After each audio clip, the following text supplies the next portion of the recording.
ගෞරවනීය අපේ හාමුදුරුවෝ වහන්සේලාගෙන් අවසරයි.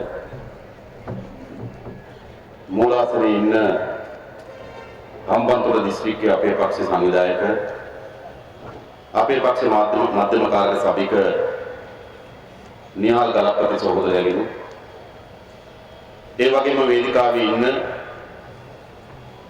ගිරවාපත්තු ඒකාබද්ධ ගොවි සංවිධානයේ සභාපති සිසිර වාහල තන්ත්‍රී සහෝදරයගෙන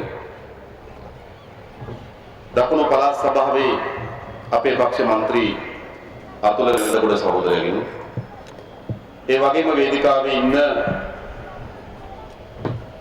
හම්බන්තොට දිස්ත්‍රික්කයේ සඳහා අපේ පක්ෂේ නායකත්වයේ සපයන ආදරණීය සහෝදරවරුන්ගෙනු මේ අවස්ථාවට සහභාගී වෙලා ඉන්න ආදරණීය අම්මලා තාත්තලා සහෝදරවරු සහෝදරියන් ඇතුළු සියලු දෙනාටම අවසරයි. දැන් ජනවාරි මාසේ 8 වෙනිදා ඡන්දේ තියලා එතෙක් පැවති රාජපක්ෂ පාලනය බිඳවට්ටන්න මේ රටේ ජනතාව සමත් වෙලා තිබෙනවා. දැන් ජනවාරි මාසේ 8 වෙනිදාන් පස්සේ මොකද්ද බිමින් තිබෙන්නේ? එක්සත් ජාතික පක්ෂයේ සමහර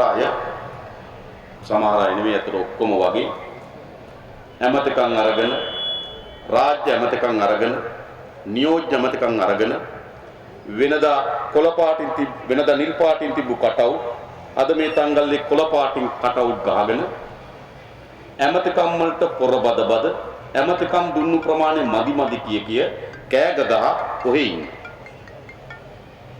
ශ්‍රී ලංකා නිදහස් පක්ෂයේ ඒකේ නායකයන්ට මොකද්ද වෙන්නේ කියලා හිතා ගන්නවත් බැරි තරමට ඇවිල්ලා තිබෙනවා. ශ්‍රී ලංකා නිදහස් පක්ෂයේ නායකත්වයට මෛත්‍රීපාල සිරිසේන මහත්තයා පත් වෙලා තිබෙනවා. චන්ද්‍රිකා කුමාරතුංග මැතිණියත් ශ්‍රී ලංකා නිදහස් පක්ෂ නායකත්වය ගන්න පුළුවන් වෙයි කියලා කල්පනා කර ඉන්නේ.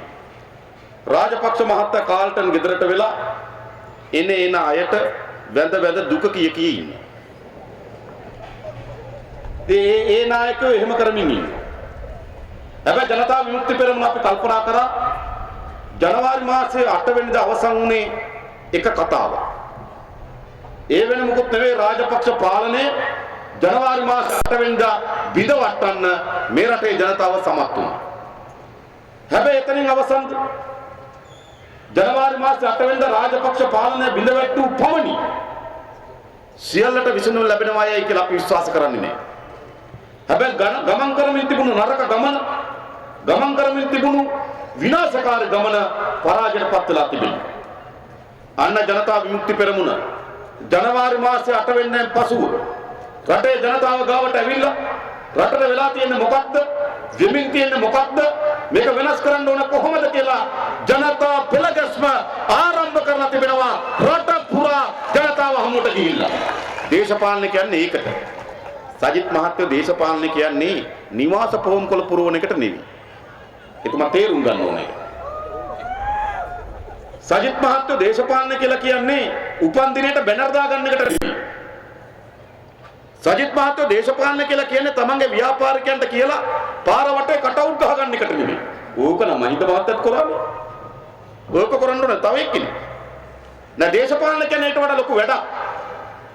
මේ දිස්ත්‍රික්කේ කවර විදියට හැසිරුණා මේ දිස්ත්‍රික්කේ දේශපාලන කරන්නේ ජනතා විමුක්ති පෙරමුණ විතරයි. ඇවිල්ලා තමුන්නාසලට කතාව කියලා දුන්නා. ඒක කියන්න තමයි අපි මේ තංගල්ලට ආවේ. මේකත් අර යපූරු ගමන. මේ තංගල්ල නගරේ අවුරුදු 10කට රාජපක්ෂ මහත්තයා රැස්වීමක් තියන්න ඉඩ දුන්නේ නෑ.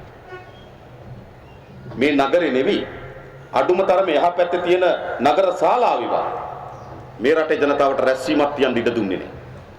රාජපක්ෂලා රට තංගල්ල තමන්ගේ බූතලෙට සින්නක්‍රයට ලියාගෙන හිටියා. හැබැයි අද රාජපක්ෂ මහත්තයාගේ කාල්ටන් ගෙදර දොරටුව ගාවත් ස්පීකර් එක දාලා එතුමටත් ඇහෙන්න තමයි මේ කතාව කරන්න අපි ආවේ. එතුමත් අහගන්න ඕන නේද? බස් එන ටිකකට එන්න ටිකක් ඉන්න කියලා. එන අයට වැඳලා නේද? හොටු පෙරාගෙන නතර වෙලා කරුණා කරලා අහගන්න. අඩුමතරමේ රාජපක්ෂ මහත්තයා නෙවෙයි නම් රාජපක්ෂ මහත්තයාගේ දරුවන්ටවත් හැදෙන්නේ. මොකද එතුමට හැදෙන්න ආයේ කාලයක් නැහැ. හැදෙනවා නම් දරුවන්ට හරි හැදෙන්න මේ රටට කරපු විනාශෙ තමුන්නාන්සලා මේ රට ගෙනෙන්න තිබුණු දිශාව රටේ ජනතාව ගත්තු තීරණය රට යන්න ඕන කොහොමද කියන කතාවත් අහගන්න කියලා අපි එතුමට කියනවා කාල්ට නැදිපුටුවට වෙලා හොටු පෙරපෙර අම්මා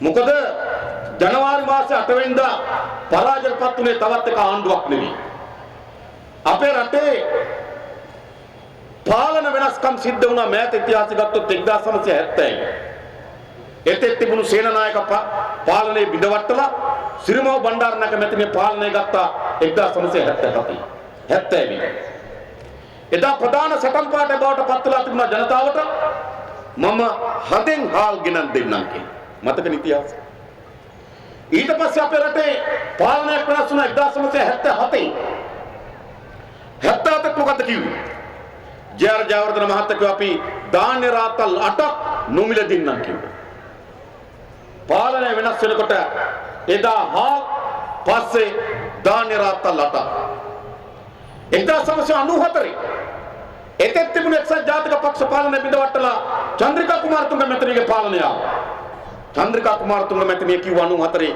මම දෙන්නම් 3.50ට පාන් කියලා 2014 මොනවද කිව්වේ හැමදාමත් මේ රටේ ආණ්ඩු හඳෙන් හාල් වලට 3.50 පාන් වලට ධාන්‍ය රාත්තල් 8ට ආණ්ඩු මාරුණා මේ රටේ ඉතිහාසය හැබැයි 2014 අගභාගයේ ආපු ජනාධිපති ඡන්දේ ජනවාරි මාසේ 8 වෙනිදා මේ රටේ ජනතාව අපේක්ෂා කරේ මොකක්ද ප්‍රජාතන්ත්‍රවාදය නිදහස තමන්ට බියක් සැකක් නැතුව ජීවත් වෙන්න පුළුවන් වටපිටාව ඒක නෙවෙයි අපේක්ෂාව මේ හම්බන්තොට තිබු තත්ත්වය මොකක්ද බීජයට පත් කරලා තිබුණා රාජපක්ෂගේ පවුල රාජපක්ෂගේ වරිගේ වට හිටපු කල්ලියකු ඩිෆෙන්ඩර් අත අරගෙන හෙට සැරිසරනවා මෙහෙට සැරිසරනවා එහෙම තිබුණාද තත්ත්වය බය හිතේ නැත කතා කරන්න දේශපාලන කරන්න ඉඩකඩ දීලා තිබුණේ නේ මේ තාංගල නගරේ කාටවත් රැස්වීමක් කරන්න ඉඩකඩ දීලා තිබුණේ නේ වෙන දේශපාලන පක්ෂක කොඩියක් දාන්න ඉඩකඩ දීලා තිබුණේ නේ සම්බන්ධීකරණ ලේකම්ලා කියනවා රාජපක්ෂ පරම්පරාවේ කියනවා ඩිෆෙන්ඩර් අත කියනවා PSD ආකාරයේ ඉන්නවා එහෙට දුවනවා මෙහෙට දුවනවා පීතියක් හදලා තිබුණා හම්බන්තොට විතරක් නෙවෙයි රටේ හැමතැනම එහෙමයි රාජපක්ෂ අපේ රට පීතියකට පත් කරලා තිබුණා දුරකථනයකට කතා කරන්න බය තත්ත්වයක් තිබුණා නැත්නම් ෆෝන් එකෙන් කතා කරනකොට ඕ අහගෙන ඇති කිව්වේ නැද්ද බය හිටිය දුරකථනෙන් කතා කරා මාධ්‍යවේදීන් කොච්චර කිව්වත් දාන්න බය හිටියේ ඇයි හරියට රාජපක්ෂ මහත්තයා ගැන කට් එක දැම්මොත් මාධ්‍යවේදියා ඇඟ වෙවුල ඉන්නේ රැට ඊට දෙන්න ගෙදරට කියලා දැම්මේ ඔක්කොම බය කරා මාධ්‍යවේදීන් ලියන්න බය කරලා තිබුණා රූපවාහිනිය පෙන්වන්න බය කරලා තිබුණා පත්‍ර ලියන්න බය කරලා තිබුණා පොලිසිය මහතුරු රාජපක්ෂගේ ගෝලේ මොන අපරාධ කරා අත්අඩංගුවට ගන්න බියරක් කරලා තිබුණා නැත්තේ නගරාධිපති සම්පත් ගත්තද එක අඩියට ගත්තේ නෑ ප්‍රාදේශ සභා සභාපති සම්පත් ගත්තද එක අඩියට එක සැරේට ගත්තද ගත්තේ නෑ කොච්චර ගණ්ඩ යනවා ආයෙ යනවා වෙලාවකට සුද්ධ මැදියත් එක්ක ඉන්න තමයි ගත්තේ මේක තමයි ඇත්ත බය කරලා තිබුණා රාජපක්ෂගේ ඌස්නේ වදින රාජපක්ෂගේ තුරුලේ නරවන රාජපක්ෂත් එක්ක එකට හිටපු රාජපක්ෂගේ වරිගේ රාජපක්ෂගේ කල්ලි කිසිවේ මෙරට අපරාධය සිද්ධ කරා වැරද්දකට හවුල් වුණා නම් ඒ කිසිවෙක් අත්අඩංගුවට ගන්න ඉඩ දුන්නේ නැහැ. එහෙමනේ මේ රට පාලනය. ඒ නිසා ජනවාරි මාසේ 8 වෙනිදා මේ රටේ ජනතාවට විශාල බලාපොරොත්තුවක් තිබුණා. ඒ බලාපොරොත්තුව තමයි නිදහස ප්‍රජාතන්ත්‍රවාදය තමන්ගේ අදහස් උදහස් සාමකාමීව කියලා ප්‍රකාශනපත් කරන්න තිබෙන අයිතිය ලංකාවේ පළවෙනි වතාවට බඩේ ප්‍රශ්නට වඩා රටේ ප්‍රශ්න ඉස්සරහට ඇවිල්ලා ජනවාරි මාසේ 8 වෙනිදා රාජපක්ෂ පරාජයටපත් කරලා තිබෙනවා ගෙදර යවලා තිබෙනවා මේ නිකන් ආණ්ඩුවක් නෙවෙයි මෙතන ඉන්න වැඩිහිටි අම්මලා තාත්තලා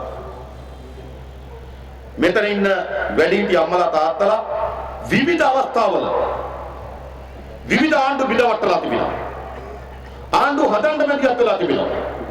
ආණ්ඩු වට්ටලා තිබෙනවා. හැබැයි ජනවාරි මාසේ 8 වෙනිදා වැට්ටුවේ සාමාන්‍ය ආණ්ඩුවක් නෙමෙයි. සාමාන්‍ය ආණ්ඩුවක් නෙමෙයි මේ ජනවාරි මාසේ 8 වැටුනේ. රාජපක්ෂ අනුගමනය කරමින් තිබෙන කුමක්ද? ඉස්සර අපි රාජපක්ෂ පාලනය, රාජපක්ෂ මහත්තයා, පවුල, ඒ කල්ලියක් ගැන ඉස්සර අපි කිව්වේ ටිකක් දුර ඉඳගෙන. අර්ලිය ගහ මන්දිරය ගැන අපි කිව්වේ දුර ඉඳගෙන. ළඟට ගිහිල්ලා නේ. ආරක්ෂක අමාත්‍යාංශයේ විවිධ ගනුදෙනු ගැන අපි කිව්වේ දුර ඉඳගෙන. අපේ රටේ මහ පරිමාණ ඉඩම් කොම්පැනි වලට විකුණනවා ගැන අපි කිව්වේ දුර ඉඳගෙන. අපේ රටේ මහජනක දේපල කෝටි ප්‍රකෝටි ගණන් හොරකම් කරනවා කිව්වේ දුර ඉඳගෙන. අපේ රටේ මහජනක දේපල කෝටි ප්‍රකෝටි ගණන් නාස්ති කරනවා කිව්වේ දුර ඉඳගෙන. ළඟට ගියපුවාමනේ වැඩි.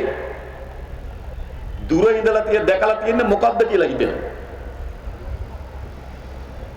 මම කියන්නේ අපි නිකන් ගියා බලන්න අරලිය ගහ මන්දිරයට එහා පැත්තේ තව මන්දිර දෙකක්. සිරන්ති ඩෝනට එකක්, නාමල් කොල්ලුවට තව කෑල්ලක්. මන්දිර ගහ. තව තට්ටු පහේ බිල්ඩින් දෙකක් ගහනවා දෙපැත්තේ. මොකටද මේ? මන්දිර හැදුව රට පුරා. මන්දිර 9ක් ජීවත් වුණා රාජපක්ෂ. කතරගම මන්දිරයක් හැදුවා. එඹිලිපිටිය මන්දිරයක් හැදුවා. මයංගනේ මන්දිරයක් හැදුවා. ජාපනයේ මන්දිරයක් හැදුවා. නුවර මන්දිරය ලොකු කරලා හැදුවා. නුවරඑළිය මන්දිරය අලුත් කරලා හැදුවා. අනුරාධපුර මන්දිරය හැදුවා. රටපුර මන්දිරය හැදුවා. මහජනක දේපල කෝටි ප්‍රකෝටි ගණන්. රාජපක්ෂගේ පවුල. එයා වටා හිටපු කල්ලියත් නාස්ති කරා. අපි අහනවා කාල්ටන් ගෙදර ඉන්නවනේ. මෙතෙන්ට ඇවිල්ලා උත්තරයක් දෙන්න බැරි නා. කරුණාකරලා ඇඳිපිටුව ඉස්සරහා වැඳගෙන ඉන්න කෙනාට කියන්නකො. දැනුත් ඇති වැඳගෙන කවුරු හරි. අපේ පරණ මුත්තලේ කිය. කරුණාකරලා කියන්න. මයංගනේ මාලිගාව අලුත් වැඩියා කරන්න. කෝටි 300කට වඩා වියදම් කරලා තිබෙනවා. කෝටි 300කට වැඩිය. මයංගනේ අලුත් මාලිගාව නඩත්තු කරන්න වියදම් කරලා තිබෙනවා. රෑ කීයක් හිටියද? කරුණාකරලා රාජපක්ෂ මහත්තයා කියන මයංගනේ මන්දිරයක් හදලා කෝටි 300කට වඩා වැඩිය වියදම් කරලා හමුදාව 250ක් දාලා තනකොළ කපනවා. මකුළු දෙල් කඩනවා. මිදුල අතු ගන්නවා. මේ සියල්ල නඩත්තු කළා රාජපක්ෂ රෑ කීයද හිටියේ? එක රෑ. එක රෑක් ඉඳ මහජනයාගේ ධනය. දුර හිටපුවාම අපි දැක්කේ මාලිගාව. ළඟට ගිහලා හොයලා බලපුවාම එක රෑ. හොඳද? අරලේ ගහ මන්දිරේ බල්ලෝ විතරක් 43. බල්ලෝ. ළඟ හිටපු බල්ලෝ මදි වෙලාද දන්නේ? අම්මා. නෙවිල් ටිස් දැන් හිටියනේ නේ ටීම් එක. මදි වෙලාද දන්නේ 43යි. සමහර බල්ලන්ට මේ පරිසරය ගැලපෙන්නේ නැහැ. AC කාමරවල බල්ලෝ දාන. මොකද්ද මේ කරන්නේ? කුරුල්ල වර්ග 49. අස්පය ඇත්තු මහජනයාගේ ධනය කෝටි ප්‍රකෝටි ගණන් රාජපක්ෂගේ පවුල වටා හිටපු කල්ලිය නාස්ති කරලා තිබෙනවා. ජනාධිපති ලේකම් කාර්යාලය වාහන ප්‍රමාණය තාම දන්නේ නැහැ. මං ඊයේ ඇහුවා පාර්ලිමේන්තුවේ. ජනාධිපති ලේකම් කාර්යාලය වාහන කීයක් තිබ්බද? ඒවා පාවිච්චි කරේ කවුද? මේ තනතන දිවුනේ ඩිෆෙන්ඩර් රථ. මහජනගේ සල්ලි වලින් මේ රථ ගත්තේ. නැන්දගේ ගෙදර එකයි, මාමගේ ගෙදර එකයි, උපාධියගේ ගෙදර එකයි, හැමතැනම. මස්සිනාගේ ගෙදර එකයි. මහජනගේ දේපල වාහන කොච්චර තිබ්බද? අඩුමතරමේ ජනාධිපති ලේකම් කාර්යාලය තාම දන්නේ නැහැ වාහන තිබ්බු ගාන. දැන් කොච්චර තියෙනවද? ඒක දන්නේ නැහැ. මං ඇහුවා පාර්ලිමේන්තුවේ දැන් හරි වාහන බෙදුවා කියන්නකෝ. හැබැයි ඕනෑම රාජ්‍ය ආයතනයකට වාහනයක් මිලදී ගන්නකොට ඒකට ලිපිගණුවක් තියෙන්න ඕනේ. මස්සිනාට වාහනේ දුන්නට ලිපිගණුව තියෙනවා ජනාධිපති කාර්යාලය. මාමණ්ඩියට වාහනේ දුන්නට ලිපිගණුව තියෙනවා ජනාධිපති කාර්යාලය. අර බත්තරමුල පැත්තේ වාහන 52ක් අවුනා. තව තැනක වාහන 62ක් අවුනා. තව තැනක මිදුල් වල වාහන. තව තැනක වල ගරේජ් වල වාහන. මහජනයාගේ ධනය මම ඒව පාර්ලිමේන්තුවේ වාහන කීයක් තිබ්බද ලිපිගොනු කොච්චර තිබ්බද කියලා. රනිල් වික්‍රමසිංහ මහත්තයා නැගිටලා කියනවා ලිපිගොනු නම් හොයාගන්නවත් බෑ. වාහන කීයද දන්නේවත් නැහැ. සුමනදාස ගාවට ගිහලා පේනයක් බලන්න වෙයි. ඕ රටට කරපු වැඩි. රාජපක්ෂ මහත්මයා හම්බන්තොට සාමාන්‍ය ජීවත් වීමට අපහසු ජනතාව ගොන්නක් හිටියා මේ රටේ. මේ පළාතේ කුඹුරු කොටලා විකුණලා ලැබෙන අස්වන්නේ ජීවිතේ පවත්වාගෙන යන්න විදියක් නැහැ. මහා මුහුදට ගිහිල්ලා මාළු ටික අරගෙන ඒකෙන් ලැබෙන ආදායමෙන් ජීවිතය ගත කරගන්න විදියක් නැහැ. දරුවන්ට හරියම පාසලක් නැහැ. දරුවන්ට හරියම ආහාර වේලක් නැහැ. හම්බන්තොට දිස්ත්‍රික්කේ ජනතාව විශාල පීඩාවකට දුක් දෝමනසකට පත්වලා තිබියදී හම්බන්තොටින් පහළ වෙති නායකයා බල්ලන්ට ඒසී කාමර. හොඳද අපිට මුන්නාසෙල්ට. ඒ නිසා මේ රටේ මහජනක දේපල කෝටි ප්‍රකෝටි ගණන් හොරකම් කරපු නාස්ති කරපු ගමනකට අපේ රට නිරත වෙලා තිබුණා. සමහර අය කියනවා ඉතින් මහත්තයෝ එදත් කිව්වෝක අදත් කියන එකෙක්වත් අල්ලන්නේ නැහැ නේ. එහෙමත් කියනවා අපි දන්නවා. අල්ලන්න ඕන. අපි කරුණු සහිතව වංචා දූෂණ ඒවා පිළිබඳ පරීක්ෂණ පවත්වන තියෙන සියලු ආයතන වල අපරාධ පරීක්ෂණ දෙපාර්තමේන්තුවට නීතිපති දෙපාර්තමේන්තුවට වංචා දූෂණ විමර්ශන කමිටු සභාවට මේ ඔක්කොටම අපි කරුණු සහිතව මේගොල්ලන්ගේ පැටිකිරිය දන්න ප්‍රමාණයට තව ගොඩක් තියෙනවා. දැනට අපි දීලා තියෙනවා. හැබැයි වංචා දූෂණ විමර්ශන කමිටු සභාව ක්‍රියාත්මක කිරීම බලය අපි අතන වී තිබෙනවා. ඒක තියෙන ජනාධිපතිවරයා. අපරාධ පරීක්ෂණ දෙපාර්තමේන්තුව ක්‍රියාත්මක කිරීම බලය අපි සතුව නෙවෙයි තිබෙන්නේ. ඒක තියෙන ජනාධිපතිවරයා අතේ. පොලිසිය නියෝග දීමේ බලය අපි අතේ නෙවෙයි තිබෙන්නේ. ඒක ජෝන් අමරතුංග අතේ. ඒ නිසා ඒගොල්ලෝ තීරණ ගන්නවා. තීරණ ගන්නේ නැත්නම් මේ වංචකලෙකන්ට මහජනක දේපල හොරා කාපු අයට තීරණ ගන්නේ නැත්නම් තීරණ ගැනීම සඳහා බල කරන මහජන පෙළගැස්මක් ගොඩනගන ජනතා විමුක්ති පෙරමුණ මේක අවසන් කරන්න ඕන. මහජනක දේපල කෝටි ප්‍රකෝටි ගණන් හොරා කෑවා. පහුගියදා ඉන්දියාවේ බලයට ආවා මෝඩි මහත්තයා. එතුමා ඒ රටේ පාලකයෝ අත්පත් හොරකම් කරලා තිබුණු වත්කම් යලි අත්පත් කරගන්න සැලසුමක් හැදුවා. මේ වෙනකොට ඩොලර් බිලියන 25 ඩොලර් කෝටි 2500 මේ වෙනකොට යලි අත්පත් කරගෙන තිබෙනවා. ඒ නිසා මේ රාජපක්ෂ මහත්තයෝ පරිගැනීම නෙවෙයි අපිට තිබෙන්නේ. ඔබතුමා කෝපයෙන් පිපුරුවට අපි කෝපයෙන් නැහැ. එතුමා කෝපයෙන් ඉන්නේ. ඒකනේ අප්පා මැදමුලනේ ජනේලෙලිලා කතා කරන්නේ. මේ තංගල්ල පැත්තේ ටාප් එක නැගලා කතා කරනවා. කෝපයෙන් වෛරයෙන්. රාජපක්ෂ මහත්තයා අප කෝපයෙන් දේශපාලනය කරන්නයි නෙමෙයි. අපි වෛරයෙන් දේශපාලනය කරනවා නෙවෙයි. හැබැයි මේ රට යුක්තිය සාධාරණ කියලා එකක් තිබෙනවා. මේ මහජනක දේපල හොරා කෑවනම් ඒ හොරා කාපු ප්‍රමාණය හොයාගන්න ඕන. හොරා කාපුවට දඬුවම් දෙන්න ඕන. අත්පත් කරගත්තු ධනය යලි මහජනයාට අත්පත් කරලා ලබා දෙන්න ඕන. ඒ වෙනුවෙන් ජනතා විමුක්ති පෙරමුණ මැදිහත් වෙනවා, කටයුතු කරනවා, ඉදිරියට ගෙනන අපි සාහිත කරනවා තමුන්වහන්සේලා. ඒක අපි කරනවා. කිරීම සඳහා අපේ පැත්තෙන් මැදිහත් වීම කරනවා. මෛත්‍රීපාල සිරිසේන මහත්තයාට එහෙන්න කියන්නේ ඔබතුමා ප්‍රමාදයි නම් අපි වැඩේට බහිඳ ලෑස්ති. රනිල් වික්‍රමසිංහ මහත්තයා ප්‍රමාදයි නම් අපි වැඩේට බහිඳ ලෑස්ති. මොකද මේගොල්ලෝ එහෙම තමයි. මේ රටේ වංචා දූෂණය ගැන ප්‍රධාන මාතෘකාවක් වෙච්ච මැතිවරණ දෙකයි තිබෙන්නේ. එකක් 1994 මැතිවරණ. 1994 මැතිවරණේ මේ විදියටම හොරා කාම ගැන මහා මතයක් ගොඩනැගුණා. කොතරද කියනවනම් විජේපාල මෙන්ඩිස් මහත්තයා, ඒතර කටානේ മന്ത്രി නේද? විජේපාල මෙන්ඩිස් මහත්තයා රුපියල් 2කට පොල්ලක් කරයක් ගත්තා. 2ට 94 වේදිකාවේ කැමරු දුන්නා. මතකද? ඉංගුරාණ සීනි සංස්ථාව විකුණනකොට ඉංගුරාණ සීනි කම්මල විකුණනකොට සීනි ගබඩාවේ තිබ්බ. ඒ කියන්නේ සීනි දාන ගබඩාවේ තිබු සීනි වලටත් වඩා අඩු ගානකට තමයි වික්කේ. ගත්තු හාදේ සීනි ටික වික්කනම් ඒත් ලාභ. ෆැක්ටරි වහලා.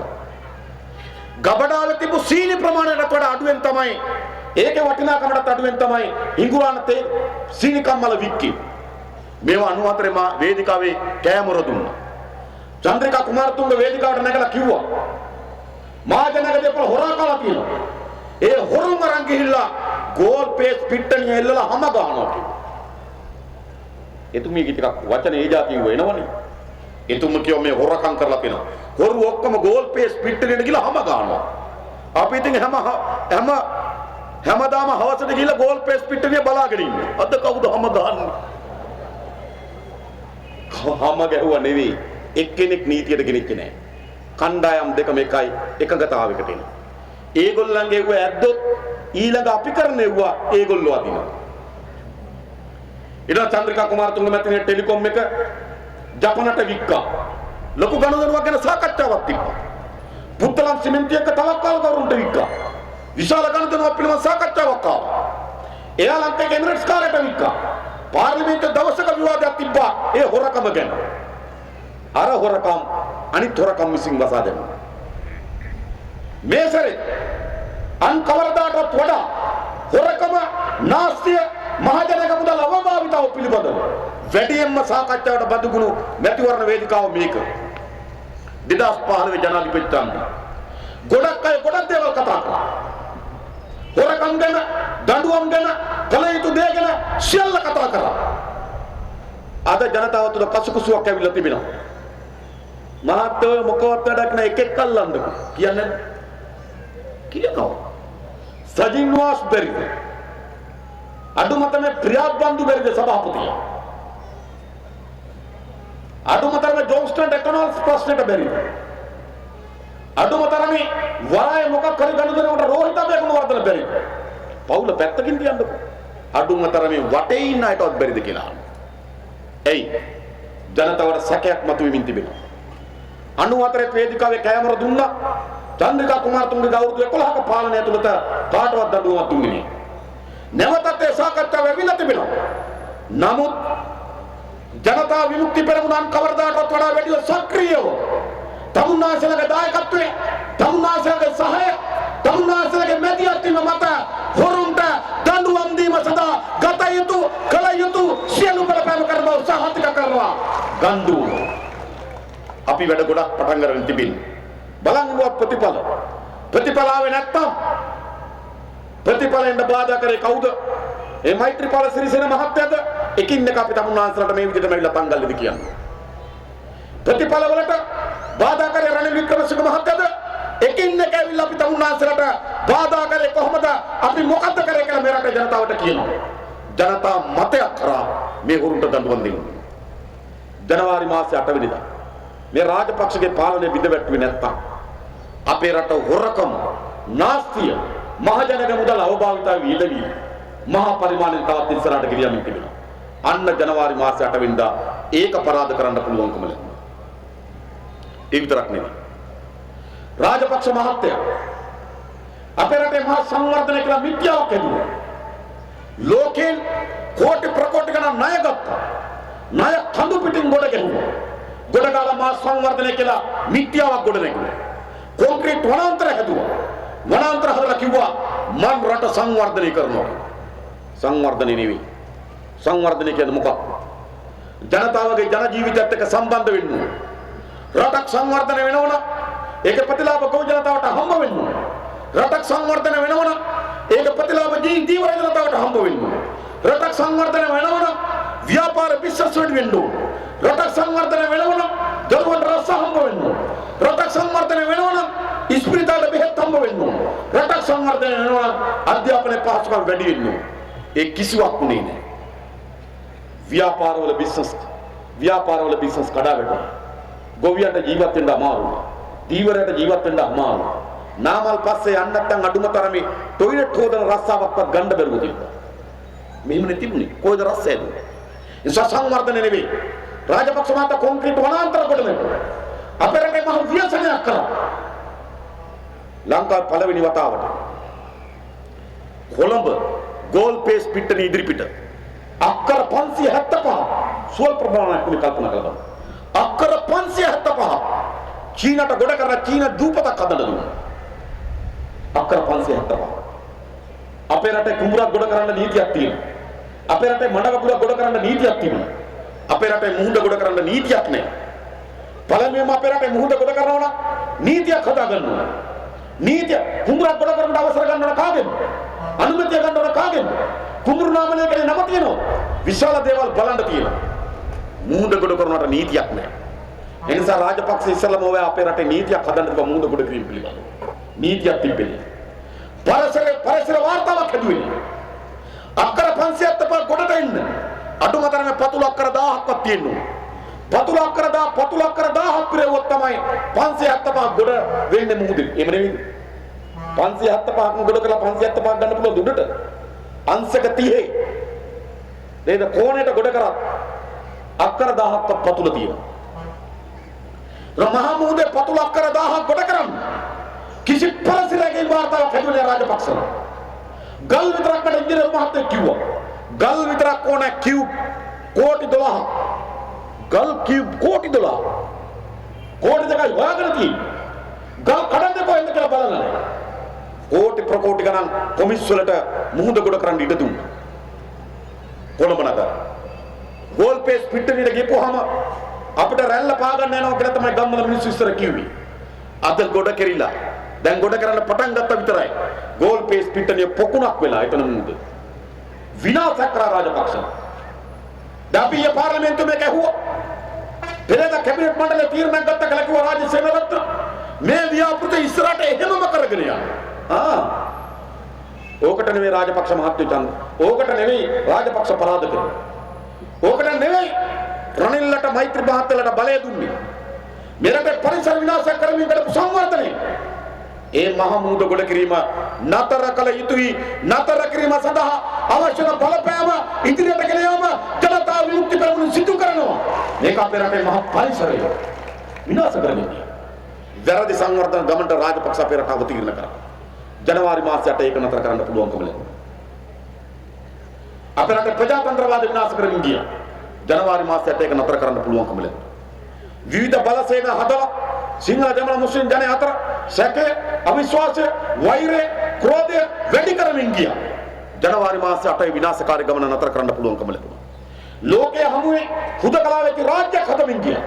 ලෝකෙත් එක්ක අත්වල බඳගෙන යනවා වෙනකොට ලෝකයේ හමුවේ තනි වෙච්ච හුදකලාවේ රාජ්‍යයක් හදුවා රාජපක්ෂ. හැම රටකම ලෝකේ අපකීර්තියට පත්වෙච්ච රාජ්‍ය බවට ලංකාව පත් කරමින් ආව රාජපක්ෂ. ඒ ගමන ජනවාරි මාසයේ 8 පරාජයට පත් කරා. ඒ නිසා ජනවාරි මාසයේ 8 වෙනිදා බිඳ වැටෙන සාමාන්‍ය ආණ්ඩුවක් නෙවෙයි. අපේ රට, අපේ රටේ ජනතාව, අපේ රටේ අනාගතය විනාශයට කරා ගමන් තිබුණු ගමන, විනාශය කරා ගමන් කරමින් තිබුණු ගමන නතර කරන්න ජනතාවට ජනවාරි මාසයේ 8 වෙනිදා පුළුවන්කම ලැබුණා. ඒක මේ රටේ ජනතාවගේ සුවිශේෂ ජයග්‍රහණය. ජයග්‍රහණය. දැන් කට්ටිය ඇවිල්ලා කියනවා ඒක මුල ඉඳන්ම හිටියේ මම තමයි දුන්නේ වැඩේ. ඊ පෙරේද රූපවාහිනිය මං අහගෙන ගියා. සමහර අය කියනවා අන්දක රාජිත මහත්තයා වගේ අය කියනවා අපි මාර සැලසුම් හැදුවේ. සැලසුම් හදලා තමයි එළියට ආවේ. එළියට ඇවිල්ලා සති පහෙන් තමයි වැට්ටුවේ. එහෙම වටන්න පුළුවන් ද ආණ්ඩුව? නෑ. මේ ආණ්ඩුව වැටුනේ නිකන් නෙවෙයි. නොවැම්බර් මාස 21 වෙනිදා මෛත්‍රීපාල මහත්තයා රාජිත මහත්තයා ආපු නිසා ආණ්ඩුව වැටුණා නෙවෙයි. ඒක වැටෙන්න පොඩි සාධකයක් විතරයි. හේතුව කොතනද තිබුණේ? නැත්නම් එක්සත් ජාතික පක්ෂ මහා ඡන්ද ව්‍යාපාරය ගෙලිත තිබ්බ. මං ගියා මේ රන්න පැත්තට මේ පාර කොළකොඩි හැමතැනම ඡන්ද කාලය ආවා. යෝධ වහන්දියට යන එකක් කොහොමනේ? නෑ ඡන්ද ව්‍යාපාරයට මේ ආණ්ඩුව වැටුණා. එහෙනම් මොකක්ද? මේ ආණ්ඩුවට රැහිුවා. ලියන්න, කියන්න, කතා කරන්න, හඬවදි කරන්න බියටපත් කරලා තිබුණ මේ රටේ ජනතාව. එක්සත් ජාතික පක්ෂයේ බොහෝ අය ආණ්ඩුවත් එක්ක විවිධ එකඟතාවයන්ට අවිලා තිබ්බා. මම නම් කියන්නේ කලින් නම් කිව්වා. නේද? අපි දන්නවා රනිල් වික්‍රමසිංහ මහත්තයා කළුකෝපික ගහේදී. රවි කරුණානායක මහත්තයා බැසිල් මහත්තයාත් එක්ක හිටියා. සජිත් නැහැ ගෝඨාභයත් එක්ක හිටියේ. වෙන මොනවා? මේක තමයි ඇත්ත. ඒගොල්ලෝ ආණ්ඩුවත් එක්ක ඩීල් දාගෙන ඉන්නකොට මාධ්‍ය ලියන්න බයයි ඉන්නකොට රාජපක්ෂගේ ආණ්ඩුව වටන්න බෑ කියලා කළු ගලක් හැටියට මේ රටේ ජනතාව තුල තාවුරු කරලා තිබෙනකොට මොනවා කරත් මේක වටන්න බැරි ආණ්ඩුවක් මේක කිසිසේත්ම වටන්න බෑ කියලා ජනතාව තුළ විශ්වාසයක් ගොඩනැගිලා තියෙනවා. ජනතාව විතරක් නෙවෙයි රාජපක්ෂ මහත්තයා හිතුවෙත් නෑ අප අපරාධ වෙයි කියලා. මට එක්කෙනෙක් කිව්වා ජනවාරි මාසේ 8 වෙනිදා ඡන්දේ දවසේ ජනවාරි මාසේ 9 පාන්දර 1 වෙනකොට හිතන් හිටියේ දිනනවා කියලා. 1 වෙනකොට 3:00 වෙනකොට අන්තිම ප්‍රතිඵලෙත් ආවා. 1 වෙනකන් හිතන් හිතලා තියෙන පාන්දර දිනනවා කියලා. කවුරුවත් හිතුවේ මේ ආණ්ඩුව වටන්න පුළුවන් කියලා. හැම කෙනාම බී කියලා පත් කරලා තිබුණා. හැබැයි රාජපක්ෂගේ පවුලත් ඒ කල්ලිය මේ රටට කරමින් තිබුණු අපරාධ එකින් එක හරියට ලියකියවිලි සහිතව තොරතුරු සහිතව දත්ත සහිතව ප්‍රහාරය පටන් ගත්තේ ජනතා විමුක්ති පෙරමුණ. ඒක තමයි ජනවාරි මාසයට වෙනදා අවසන් කරේ. චන්ද්‍රිකා කුමාරතුංග මැතිණිය ලංකාවේ හිටියෙත් නෑ. මේක ඇත්ත. එතුමිය අන්තිම වෙලාවේ කාර්යයක් කරා. ඒකට අපි ගෞරවය දෙන්න. හැබැයි ඒක නිසි පරිදි ගන්න ඕනේ. මේක සති පහෙන් වැටිච්ච ආණ්ඩුවක් නෙවෙයි.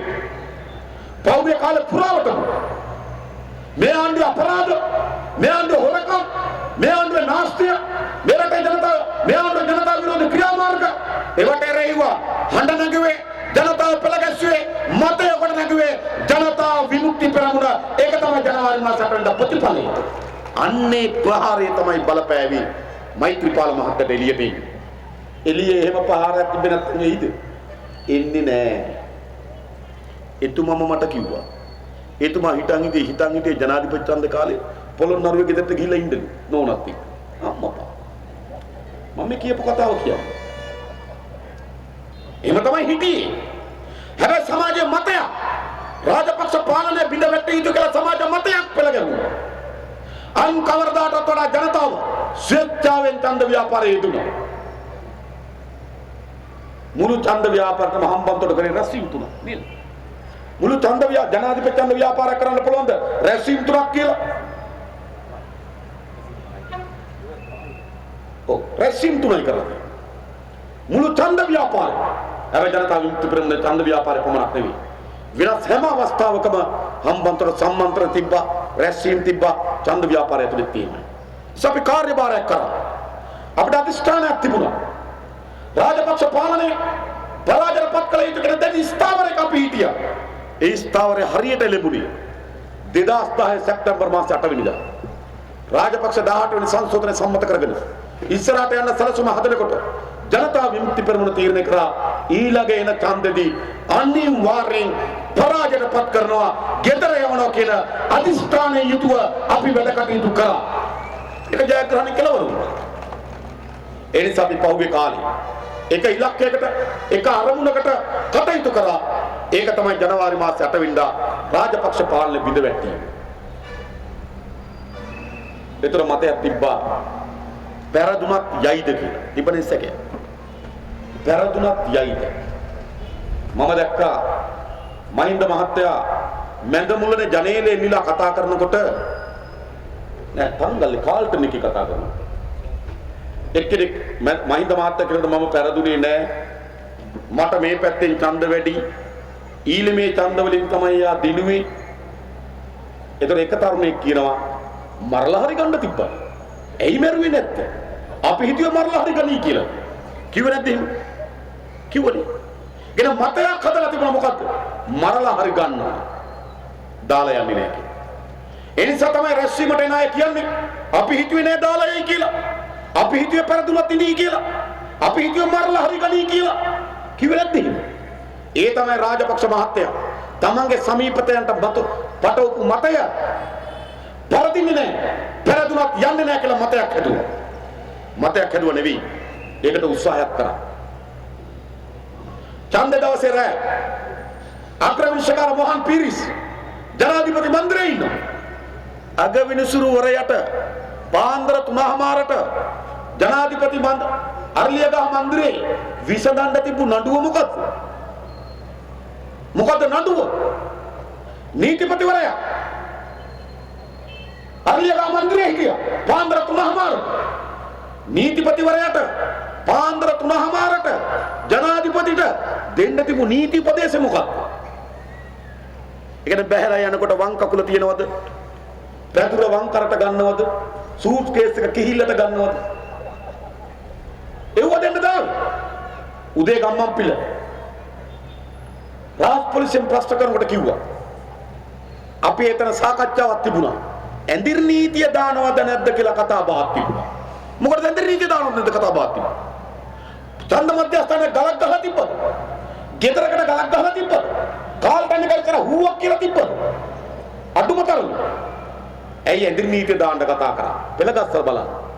ඊට පස්සේ ගජබා රෙජිමෙන්තුවේ බැටාලියන් 7ක් ගජබා රෙජිමෙන්තුවේ විතර බැටාලියන් 7ක් කොළඹ නගර ස්ථාන 7ක කේන්ද්‍රගත කරලා තිබුණා.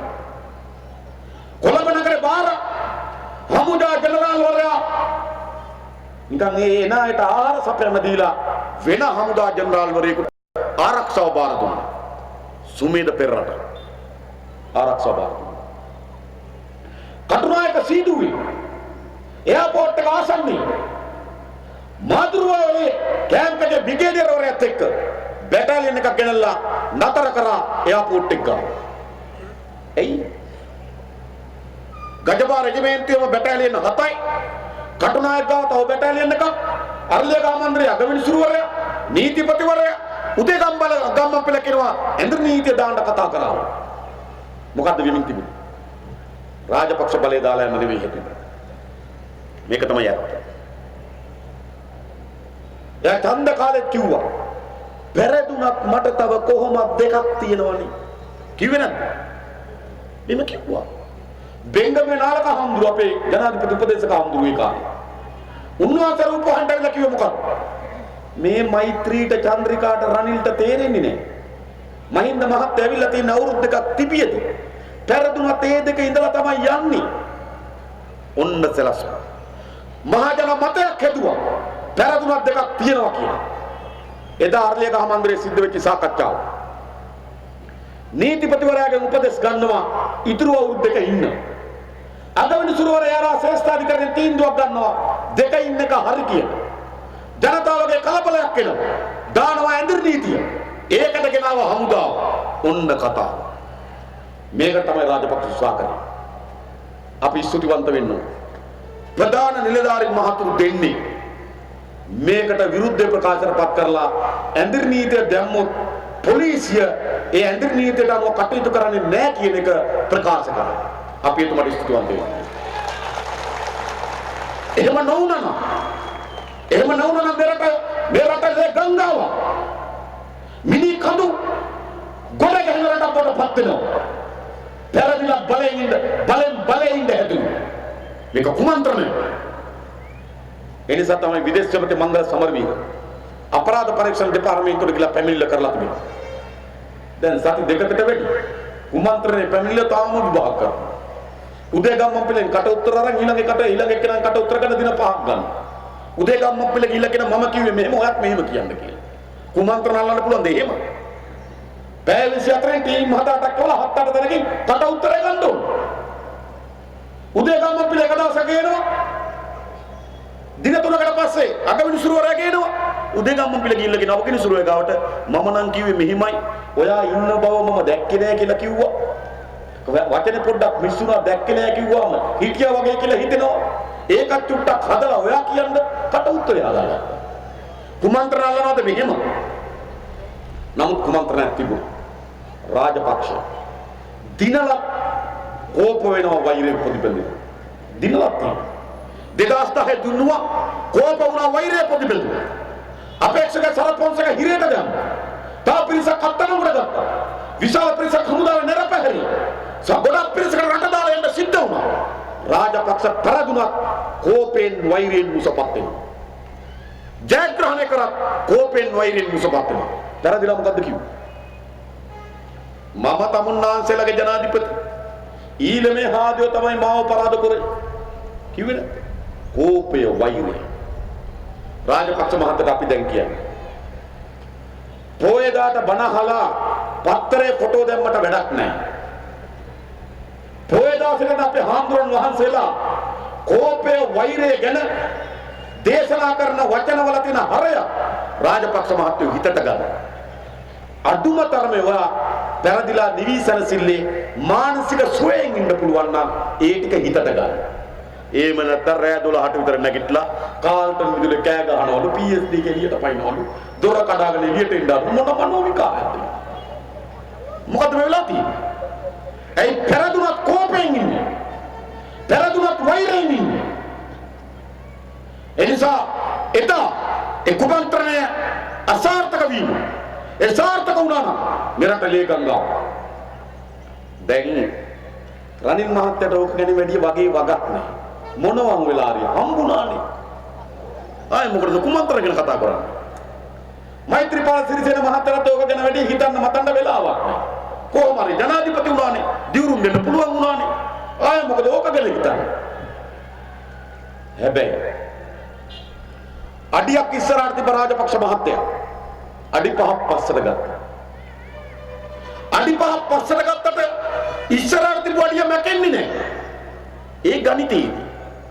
අඩියක් ඉස්සරහට තියලා ඊට සමාන දුරකින් අඩියක් පස්සට ගත්තොත් හිත පුතනවා එහෙම ඒක ප්‍රශ්නයක් නේ ගණිතයේදී හරිය අඩියක් ඉස්සරහට තිබ්බා ඊට සමානම දුරකින් පස්සට ගත්ත අඩිය හිත පුතනවා ඒ ගණිතය හැබැයි දේශපාලනේ අඩියක් ඉස්සරහට ගත්ත කුමන්ත්‍රණයකට පස්සට අරගෙන 3:00 විතර පැදුරු කොට්ට පොඩි බෙදගෙන ආවා ඉස්සරහට තිබ්බ අඩිය මැකෙනවද දේශපාලනේ එහෙම නෙවෙයි ඒ ගණිතය ඒ එකතු කිරීම අඩු කිරීම මේ දේශපාලනේ රටේ පාලකයා ජනතාවගේ ජනමතයට හුඟක් නොදී බලහත්කාරයෙන් බලෙන්ද කුමන්ත්‍රණයක් හැදුවනම් ඒක වග විභාග කරලා කුමන්ත්‍රණයෙන් තරම් කරලා කුමන්ත්‍රණ කරුවන්ට දඬුවම් දීම බලයට පත්වෙච්ච නායකයාගේ බලයකට වගකීමේ වගකීම ඒක ඉටු කරන්නේ අපි ගැන එක මේ රටේ ජනතාව දැනගන්න මේ රටේ ආණ්ඩු පෙරලන්න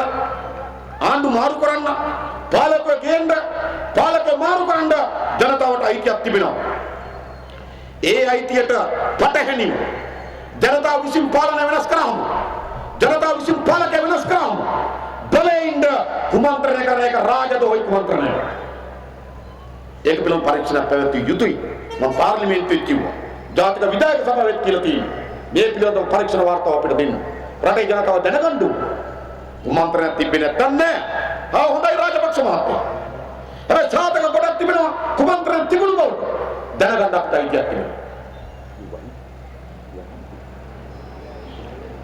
දැනගන්න අපිට අයිතියක් තිබෙනවා දැන් මොනවා හරි වෙලා ජනවාරි මාස 8 වෙනිදා රාජපක්ෂ පෙරදුනා කුමන්ත්‍රණ අසාර්ථක වුණා ඊට පස්සේ ආණ්ඩුවක් හැදුවා දැන් ආණ්ඩුව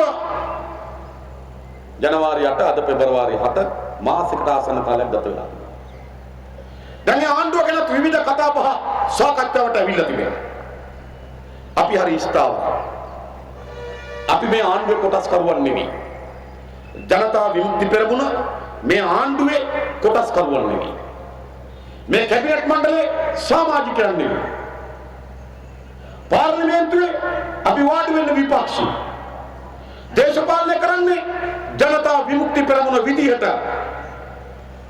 අපි ස්වාධීනව අනන්‍යව කටයුතු කරමින් ඉන්නවා හැබැයි අපි ජාතික විධායක සභාව නියෝජනය කරනවා ඒ ඇයි මේ දින 100 ඇතුළත කරගන්න වැඩ ටිකක් තියෙනවා ඔන්න ඔය ටික කොහොම හරි කරගන්න ඕනේ ඒ කරගැනීම සඳහා ජනතා විමුක්ති පෙරමුණ මැදිහත් වීම බලපෑම සියල්ල අපි කරමින් ඉන්නවා ඒ සාර්ථක කරගැනීම වෙනුවෙන් අපි මැදිහත් වෙනවා අපි ආණ්ඩුව කොටස් කරවන්න ඕන දැන් බලන්න සමහර අය සහෝදරයා මේ ඇමති මණ්ඩලය තර ඇමති මණ්ඩලය වගේ ඇමතිවරු 31යි රාජ්‍ය ඇමතිවරු 11යි නියෝජ්‍ය ඇමතිවරු තව ගානක් ඔක්කොම 50 ගානක් කැතයි නේද කියලා ඌ කැතයි ඊට වඩා ගොඩක් දේවල් බලාපොරොත්තු වෙන්න එපා මේ ඇමති මණ්ඩලය මොකක්ද කුසිකර්ම ඇමතිට වාරි මාර්ග හා කුසිකර්ම ඇමතිට එක කන්නයක්වත් නැහැ දැන් මහ කන්නේ පටන් ගන්න තියෙන්නේ යල් කන්නේ පටන් ගන්නකොට පාර්ලිමේන්තු විසිරුවාරේ අධ්‍යාපන ඇමතිට එක පාසල් වාරයක්වත් නැහැ පාසල් වාරයක්වත් තියෙනවද එක දැන් පළවෙනි පාසල් වාරේ පටන් අරන් තියෙන්නේ දෙවෙනි පාසල් වාරේ පටන් ගන්නකොට පාර්ලිමේන්තු විසිරුවාරේ නිවාස ඇමතිට සජිත් මහත්තයාට ෆවුන්ඩේෂන් එක නේද ගෙදර එක අත්තිවාරම දාගන්න කාලයක් නෑ. පොම්කොළ බෙදනවලු 50000. පොම්කොළ විතරයි. මං අහුවා රනිල් වික්‍රමසිංහ මහත්තයා. මේ ගෙවල් 50000ක් හදන එකක් 100 දින 100 තිබ්බේ නෑ. අලුතින් සල්ලි එහෙම දැම්මා. නෑ සල්ලි දැම්මේ නෑ. දින 100 වෙව කරන්න බෑ. එහෙනම් මේ සජිත් මහත්තයා පොම්කොළ පුරවන්නේ. ඒ යාගේ හැටිනේ කිව්වා. නැත්තම් කියන්නේ. මොකද මේ දින 100 ගෙවල් 50000ක් හදන්න. දින 100 ඉවර වෙනකොට හැමතෙම ඉවරයි. මේ දින 100ට අත්තිවාරමක් දාගන්න බෑ. අය වේලකෙන් සල්ලි වෙන් කරන්න ඕනේ. මං හොයලා අහන්න හිතන් ඉන්නේ පොම්කොළ ගහන්න සල්ලි කොහෙන්ද කියලා. ගෙවල් හදන්න නෙවෙයි. ඉස්සලා හොයාගන්න ඕනේ පොම්කොළ ගහුවෙ කොහෙන්ද කියලා. ඒකටම සල්ලි වෙන් කරලා නැහැ. හැබැයි මේ ඡන්ද ගුණ්ඩුව. ඒ දින 100 මහ ඡන්ද දෙනවා. දැන් පොම්කොළ ටික පුරවනවා. ඡන්දෙන් පස්සේ ගියේ දෙනවා කියන. ඕම් බලන්න. ඉතින් ඕකට ඇමතිකම් වුණා. ඒ විතරක් නෙවෙයි. ඉදිකිරීම ඇමතිට ටෙන්ඩරයක් දී ගන්න බෑ.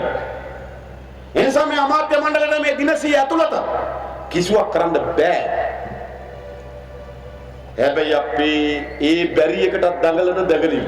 ෆයිසර් කියනවා මට මේක හරිනේ.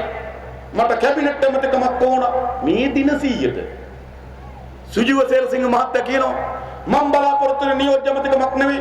මට අතු කපලා දීලා තියෙන්නේ මේ දින 100ට. ලැජ්ජාවේ බෑ. රට හදන්න ඉන්න මහත්තු. අපි නම් කිව්වේ දින 100ට පොඩි නිකන් 100ක 20ක විතර පොඩි කැබිනට් මණ්ඩලයක් පත් කරමු වැඩ ටික කරගෙන යන්න. බාරකාර පාලනය. දින 100න් පස්සේ ඡන්දයක් තියලා ඒකෙන් හදාගන්න අමාත්‍ය මණ්ඩලයක් පත් කරන රටක් පාලනය කරනවා. දින 100ට මොකටද ඇමතිකම්? ඒකවත් ඉන්න බෑ. ඒ වානේ හම් වෙනවා තෙල් හම් වෙනවා පරිවාර සේනාව හම් වෙනවා පොම්කොළ ටිකක් හම් වෙනවා ගෙවල් හදනවා කියලා කියනවා. ওই ටික කරගන්න. එනිසා මේ කැබිනට් මණ්ඩලය ගැන රටේ විවේචනයක් තියෙනවා. මම කියන්දාවේ ඒක ගැන වැඩි මේ කාලේ දැන් හිතන්න එපා. ඒව ගැන අපි පස්සේ කතා කරමු. සමහර අය අහනවා දැන් මෛත්‍රීපාල සිරිසේන මහත්තයාගේ මල්ලි ටෙලිකොම් එකේ සභාපති කරලා ටෙලිකොම් කියන ආයතනය ඇවිල්ලා විදුලි සංදේශයට අදාළ විශාල දැනුමක් තියෙන කෙනෙක් ඉන්න ඕන ටෙලිකොම් ආයතනයේ සභාපති. එහෙම නැත්නම් ව්‍යාපාර ක්ෂේත්‍රය පිළිබඳ දැනුමක් තියෙන කෙනෙක් ඉන්න ඕන ටෙලිකොම් එකේ සභාපති. මේ දේව සංස්ථාවේ හිටපු දේව සංස්ථාවේ කිරිවෙල්ලද දේව සංස්ථාවේ හිටපු කුමාරසිංහ මහත්තයා කුමාරසිංහ සිරිසේන මහත්තයා ටෙලිකොම් එකේ සභාපති කරලා රාජපක්ෂත් මල්ලිලා දැම්මා මෛත්‍රීපාල මහත්තයත් මල්ලිලා දානවා කැතයි නේද කියලා. වැඩි ගණන් ගන්න එපා. එව්ව නෙවෙයි වැඩිදී. එව්ව නතර කරන්න වැඩි නතර කරන්න කිව්වොත් අපේ ඕන වැඩේ කරගන්න බෑ. සමහර අය අහනවා මූල්‍ය වංචා පිළිබඳ නඩුවක් තියෙනවා. ඇමරිකාවෙන් මුදල් ගෙනල්ලා විනිමය නීති උල්ලංඝනය කරයි කියලා නඩුවක් තියෙනවා රවි කරුණානායක මහත්තයාට. මූල්‍ය වංචා පිළිබඳ නඩුවක් තියෙන රවි කරුණානායක මුදල් නැමති කරලා ටිකක් හරි නෑ වගේ නේද කියලා. ගණන් ගන්න යන්න එපා ඒවා. මොකද ඊට වඩා දේවල් බලාපොරොත්තු වෙන්න එපා. ගොඩාක් දේවල් බලාපොරොත්තු වෙන ගොඩාක් හිත රිදෙනවා. ඒවා මේගොල්ලන්ගෙන් බලාපොරොත්තු වෙන්න එපා. මං කියන්නේ රහස. ඔය අයවැය ලේඛන ඉදිරිපත් කරපු දවසේ තියෙනනේ රවි කරුණානායක මහත්තයා. අයවැය ලේඛන ඉදිරිපත් කරපු දවසේ තමයි රවි මහත්තයාගේ නඩුව තිබ්බේ. විනය වන්ත නඩුව මේ අයවැය කියන්නේ. අම්මා පාරේ මම මේ කියන්නේ. ඒව ගැන වැඩි හිත රිදව ගන්න එපා. රූපවාහිනී සංස්ථාවේ සභාපතිය කියලා දැම්මා. පෞගේ කාලේ පුරාවටම මහින්ද මහත්තයාගේ තුරුල්ලේ ඉඳලා චිත්‍රපටි හදලා ඒවට වැඩියෙන් ඉඩකඩ හදගෙන ඒවට වැඩියෙන් චිත්‍ර සිනමා ශාලා අරගෙන රාජපක්ෂ මහත්තයාගේ තුරුල්ලෙම හිටපු කෙනා චිත්‍රපටි සංස්ථාවේ හිටපු කෙනා අද රූපවාහිනී සංස්ථාවේ සභාපති කරලා හරි නෑ වගේ නේද කියලා අපෙන් අහන්න එපා. මම මේ කියලා යන්නේ නැත්තම් දුරකථන ඇමතුම් වලින් බේරෙන්න බෑ. ඒක හරි නෑ නේද මේක හරි නෑ නේද? ඒකට වඩා ගොඩක් දේවල් ඒගොල්ලෝගේ බලාපොරොත්තු වෙන්න එපා. ඒව ගැන අපි පස්සේ පටන් ගමු වැඩේ. හැබැයි දැන් කරගන්න තියෙන වැඩ රූපවාහිනී සභාපතිකම, ටෙලිකොම් සභාපතිකම, ඇමති මණ්ඩලයේ ප්‍රමාණය, මුදල් ඇමති රවි කරුණානායක, අධ්‍යාපන ඇමති අකිල විරාට් දැක්කම පොඩි කොල්ලා වගේ අධ්‍යාපන ඇමතිකම් වලට මොනව වෙයිද? ගණන් ගන්න එපා. ඊට වඩා වැඩක් තියෙනවා අපිට කරගන්න. ඒ ටික අපි පස්සේ ගමු. හැබැයි දැන් කලකන්න ඕන වැඩක් කියලා මොකද්ද? මේ ව්‍යවස්ථාවට බලගත් සංශෝධනයක් කියන්නේ. ඒකට පාර්ලිමේන්තු 3න් 2ක් ඕන. දැන් මොකද කරලා තියෙන්නේ? ඊයේද කොහෙද මෛත්‍රීපාල සිරිසේන මහත්තයාගේ අතිරේකලකම් කෙනෙක් චක්‍රලේඛනයක් ගහලා. පෙරදිච්ච යමතුරුන්ට ජීප් එකකුයි කැබ් එකකුයි තෙල් දෙනවලු දුවන්න. මහින්ද අමරවීර පෙරදිලා. හැබැයි ආණ්ඩුවෙන් ජීප් එකක් දෙනවා, ආණ්ඩුවෙන් කැබ් එකක් දෙනවා, ආණ්ඩුවේ රියදුරෙක් දෙනවා, ආණ්ඩුවෙන් තෙල් දෙනවා. දින 100ක් Tamange අතින් තෙල් ගහගෙන දුවන්න බැරි ආදී. රට පාලනය කරනවා. දින 100ට ඉන්නත් බැහැ. දින 100ටත් එයාට මේ හිටපු ඇමතිවරු නේද? දැන් නිරූපමා රාජපක්ෂට ජීප් එකක් හම්බ වෙනවා. කැප්ලතේකුත් හම්බ වෙනවා. තෙලුත් හම්බ වෙනවා, රියදුරත් හම්බ වෙනවා. දින 100ක් Tamange වාහනයක තෙල් ගහගෙන දුවන්න බැරි නෝනලා. ඇයි? අන්න ඊයේ චක්‍රලේඛනයක් ගහලා. ලංකාවේ කවදාවත් එහෙම മന്ത്രിවරුන්ට දුන්නේ නැහැ. മന്ത്രി නම් മന്ത്രി. අපිත් മന്ത്രിනේ අප්පා. ජීප් දුන්නා, කැප්ලට දුන්නා, තෙල් දුන්නා, රියදුරු දුන්නා. දුන්නත් ගන්නෙත් නැහැ. මහජනයාගේ ධනය නාස්ති කරන්න. හැබැයි ඒක කරගන්න ඇයි? ඒව ගැනත් අපි ටිකක් තදබල ලෙස කතා කරමු දැන් නැතුව. මොකද දන්නවද? ඕක දුන්නොත් තමයි 3න් 2ට අත උස්ස ගන්න පුළුවන් වෙන්නේ. නැත්තම් අත උස්සන්නේ. මොකද පාර්ලිමේන්තුව වල ව්‍යවස්ථාවේ සංශෝධන ටිකට 3න් 2 ඕන. 3න් 2ට මහින්ද අමරවීර මහත්තයාගේ අත ඉස්සෙන්න ඕන. අත ඉස්සෙන්න නම් ජීප් එකකුයි කැබ් එකකුයි තෙල් ටිකකුයි රියදුරුකුයි දෙනවා. පගාවට වැඩ ගන්න වෙලා තමයි. අන්න වෙන්නේ. එහෙම පාර්ලිමේන්තුව මේ හැදිලා තියෙනවා. දැන් මේ පාර්ලිමේන්තුව ඇතුලේ වැදගත් සංශෝධන ටිකක් තියෙනවා කරගන්න. මේ ව්‍යවස්ථාවේ හතර තියෙන විධායක බලය ඉතාම අහිතකර බලය. ඔයගොල්ලෝ මතකයි. ප්‍රේමදාස මහත්තයා ජනාධිපති පුටුවේ වාඩි වෙනකොට දුප්පතාගේ හිතවත එහෙම නේද කිව්වේ? ප්‍රේමදාස මහත්තයා ජනාධිපති පුටුවේ වාඩි වෙනකොට දුප්පතාගේ හිතවත මැරෙනකොට ගොඩක් තැන්වල කිරිබත් තිබුණා. නේද? හන්දි ගාමි කිරිබත් තිබුණා. දුප්පතාගේ හිතවතා ජනාධිපති වුණා. මිය යනකොට ජනතාව කිරිබත් කෑවා. චන්ද්‍රිකා කුමාරතුංග ජනාධිපති වෙනකොට ස්වාමී දූතිකා ජනාධිපති පුටුවෙන් බැහැලා යනකොට චෞර රැජින උනේ නැද්ද?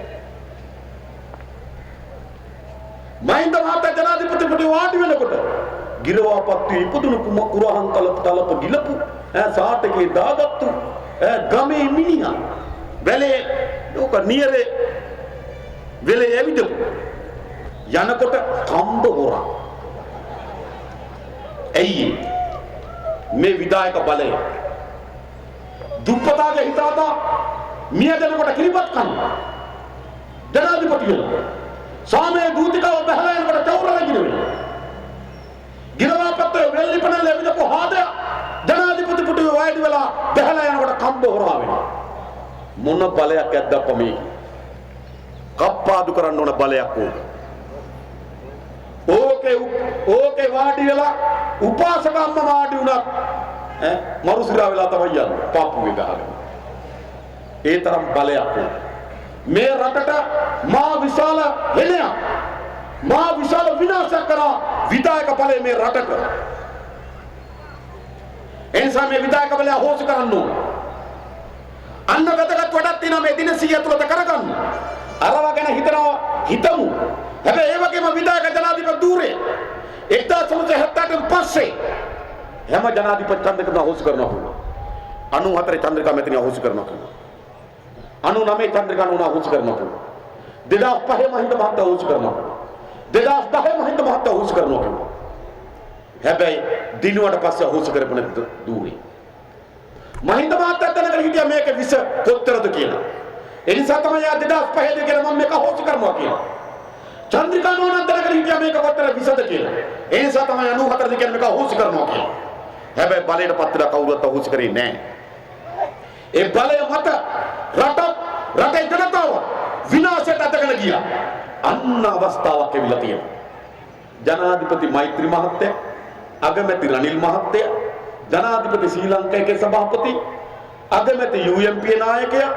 ශ්‍රී ලංකාවේ පාර්ලිමේන්තුවේ බහුතරය UNP පාර්ලිමේන්තුවේ ආණ්ඩුව UNP යටත් එක සහාය දෙන්නේ 60 ගණනක් ඔක්කොම සහාය දෙන්නේ UNP ට 60 ගණනක් එක්සත් ජනතා නිදහස් සන්ධානයේ පාර්ලිමේන්තුවේ ඉන්න 136 විපක්ෂ 67 ආණ්ඩුවේ 67ක් ඉන්න කෙනා අගමැතිකම කරනවා ශ්‍රීලා UNP ඡන්ද වලින් ආපු මෛත්‍රීපාල මහත්තයා ශ්‍රී ලංකාවේ සභාපති ඒ මරු කෙලියක් නෙමෙයි පටලැවිලි ගොඩ මෙන්න මේ පටලැවිල්ල තමයි රටට හොඳ මේ පටලැවිල්ල තමයි විධායක බලය අහෝසි කිරීම සඳහා විවස්ථාව පාර්ලිමේන්තුව සම්මත කරගන්න තියෙන හොඳම ඉඩකඩ මේ දින 100 ඇතුළත අන්න ඒක සම්මත කරගමු. ඒකට අපි මැදිහත් වෙනවා. දැන් ලියවිල්ල හදලා තියෙන්නේ. මේ සතිය අද වෙනකොට ඒ කියන්නේ තව දින කිහිපයක් යනකොට ඒ සියලු දේශපාලන පක්ෂ නායකයන්ට බාර දෙනවා. ඒගොල්ලන්ගෙන් අදහස් ගන්නවා. මාර්තු මාසයේ පළවෙනිදාගෙන් පටන් ගන්න සතිය ඇතුළත පාර්ලිමේන්තුවට එම සංශෝධනය ඇතුළු කරලා සතිය දෙකක් ඇතුළත විධායක බලය හොන්සි කරලා කැබිනට් මණ්ඩල ප්‍රමුඛ අගමැතිවරයාට බලය ලැබෙන ව්‍යවස්ථා සංශෝධනය ගෙනවා. අන්න බලගත්තු වැඩ. අරුවගෙන කෙන්ද්‍රී ගගාකේ නේ කොනිත්ත හිටියොත් මේක කරගන්න හම්බෙන්නේ. මුදල් නැමැති හරි නෑනේ, අධ්‍යාපන නැමැති හොඳ නෑනේ, කැබිනට් මණ්ඩලය හරි නෑනේ, මෛත්‍රීපාල මහත්තයාගේ මල්ලි දාපේක හොඳ නෑනේ, මනම් පිටේ වැඩිකොර දානවා වැලි රාජු. ඒ කියන්නේ මෛත්‍රීගේ මල්ලි හරි නෑනේ. ඕව හොයන්න යන්න එපා. දැන් කරගන්න දෙන ඊට වඩා ලොකු බලගතු වැඩ. විවස්ථාවේ විධායක ජනාධිපතිවරු අහෝසි කරගමු. ඒකට පනත නීතිය ලබන මාසය තුලත සම්මත කරගන්නවා. අන්න අපි මැදිහත් වෙනවා. හොඳ නැද්ද ඒක? ඒ විතරක් නෙවෙයි. අපේ රටේ පොලිසියට රාජ්‍ය සේවය අධිකරණ පද්ධතිය මැතිවරණ මුළුමනින්ම දේශපාලන හස්තයකට යට කරලා තිබුණා. මං හිතන්නේ මේ තංගල්ලේ ඕයිසි මහත්තයා විතර දුක් විඳපු හාදී අපේ ගමේවත් හිටියේ නැති. එයි අල්ලනකොටම කෝල් එක. යනකොට හැරිලා එනවා කෝල් එක. අම්මා. දේශපාලන මැදිහත්ලා තිබුණා.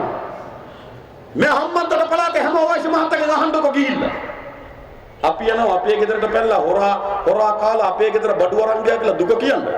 ඔව් වයස මහත්තයා අපිට දුක කියනවා. මටත් වෙලා තියෙන දේ දන්නවනේ. බේරෙන්න බෑ. අරු ඇල්ලුවා ජනාධිපති සම්බන්ධ කරලා ඒක මට කතා කරා. මිනිහා එළියට දැම්මා. සම්පත් පස්සේ ගියා. පස්සේ කිව්වා පැත්තකට දාපන් කියලා. ආයෙ හැරිලා ආවා. කෝට් එක මොකටද කියලා. අපි යනවා අපේ දුක කියලා එතුම අපිට දුක කියනවා. හොටු පෙරකල. ඉන්නේ හැම පොලිසියක් අද රාජපක්ෂ මහත්තයා. පොලිසියේ උසස් වීම, බඳවා ගැනීම, මාරු වීම දේශපාලකේ ගතේ තියෙන්නේ. රාජපක්ෂ මහත්තයාට අනුව තමයි පොලිසිය උසස් වීම දුන්නේ. එහෙම තමයි ලංකාවේ ජ්‍යෙෂ්ඨ නියෝජ්‍ය පොලිස්පතිවරයෙක් කියලා අනුර සේනානායක. අවුරුදු 63යි. අනුර සේනානායක. අවුරුදු 60 විශ්‍රාම වෙනවා. හැබැයි යාට 63යි. 60 ඉඳන් 61 වෙනකන් දුන්නා. 61 ඉඳන් 62 වෙනකන් දුන්නා. 62 ඉඳන් 63 වෙනකන් දුන්නා. හැරිමිටියේ යන නියෝජ්‍ය පොලිස්පති. එයි ගෝඨාභය රාජපක්ෂ කියන විදිහට බී වාර්තාව ලිව්වා. ගෝඨාභය රාජපක්ෂ කියන විදිහට පැමිණිලි ගොනු කළා. ගෝඨාභය රාජපක්ෂ කියන විදිහට ඝාතනයෙන් යට ගැහුවා. ඒ අනුර සේනානායකලා අවුරුදු 63 නියෝජ්‍ය පොලිස්පති බවට පත් වෙලා ඉන්නවා. මං ජෝන්ගෙන් අහන්න තිබුණේ තවත් තියන් ඉන්නේ මොකටද කියලා. ඔයාටත් වැඩ ගන්න ඉන්න තියනවාද කියලා. පොලිසිය නැති කරලා තිබුණා. අන්න නීතිය සම්මත කරගත්තොත් අපි රටේ පොලිසියට බඳවා ගැනීම, උසස් වීම, මාරු වීම ස්වාධීන කොමිසම් සභාවට. පොලිස් ස්වාධීන කොමිසම් සභාව, රාජ්‍ය සේවා ස්වාධීන කොමිසම් සභාව, අධිකරණ සේවා ස්වාධීන කොමිසම් සභාව, මැතිවරණ ස්වාධීන කොමිසම් සභාව. ඒ විතරක් නෙවෙයි. ටෙන්ඩර් ලබා දෙනකොට ස්වාධීන කොමිසම් සභාවක් හදන්න අපි යෝජනා කරලා තිබෙනවා. ටෙන්ඩරයක් දෙනවා. හැබැයි මේ ලක්ෂ 5 10 වක් නෙවෙයි. යම් ගානකට වැඩි ටෙන්ඩරයක් දුන්නොත් ඒ ටෙන්ඩරය යවන්න ඕන අර කොමිසම් සභාවට. දීපු හරිද? හැටි හරිද?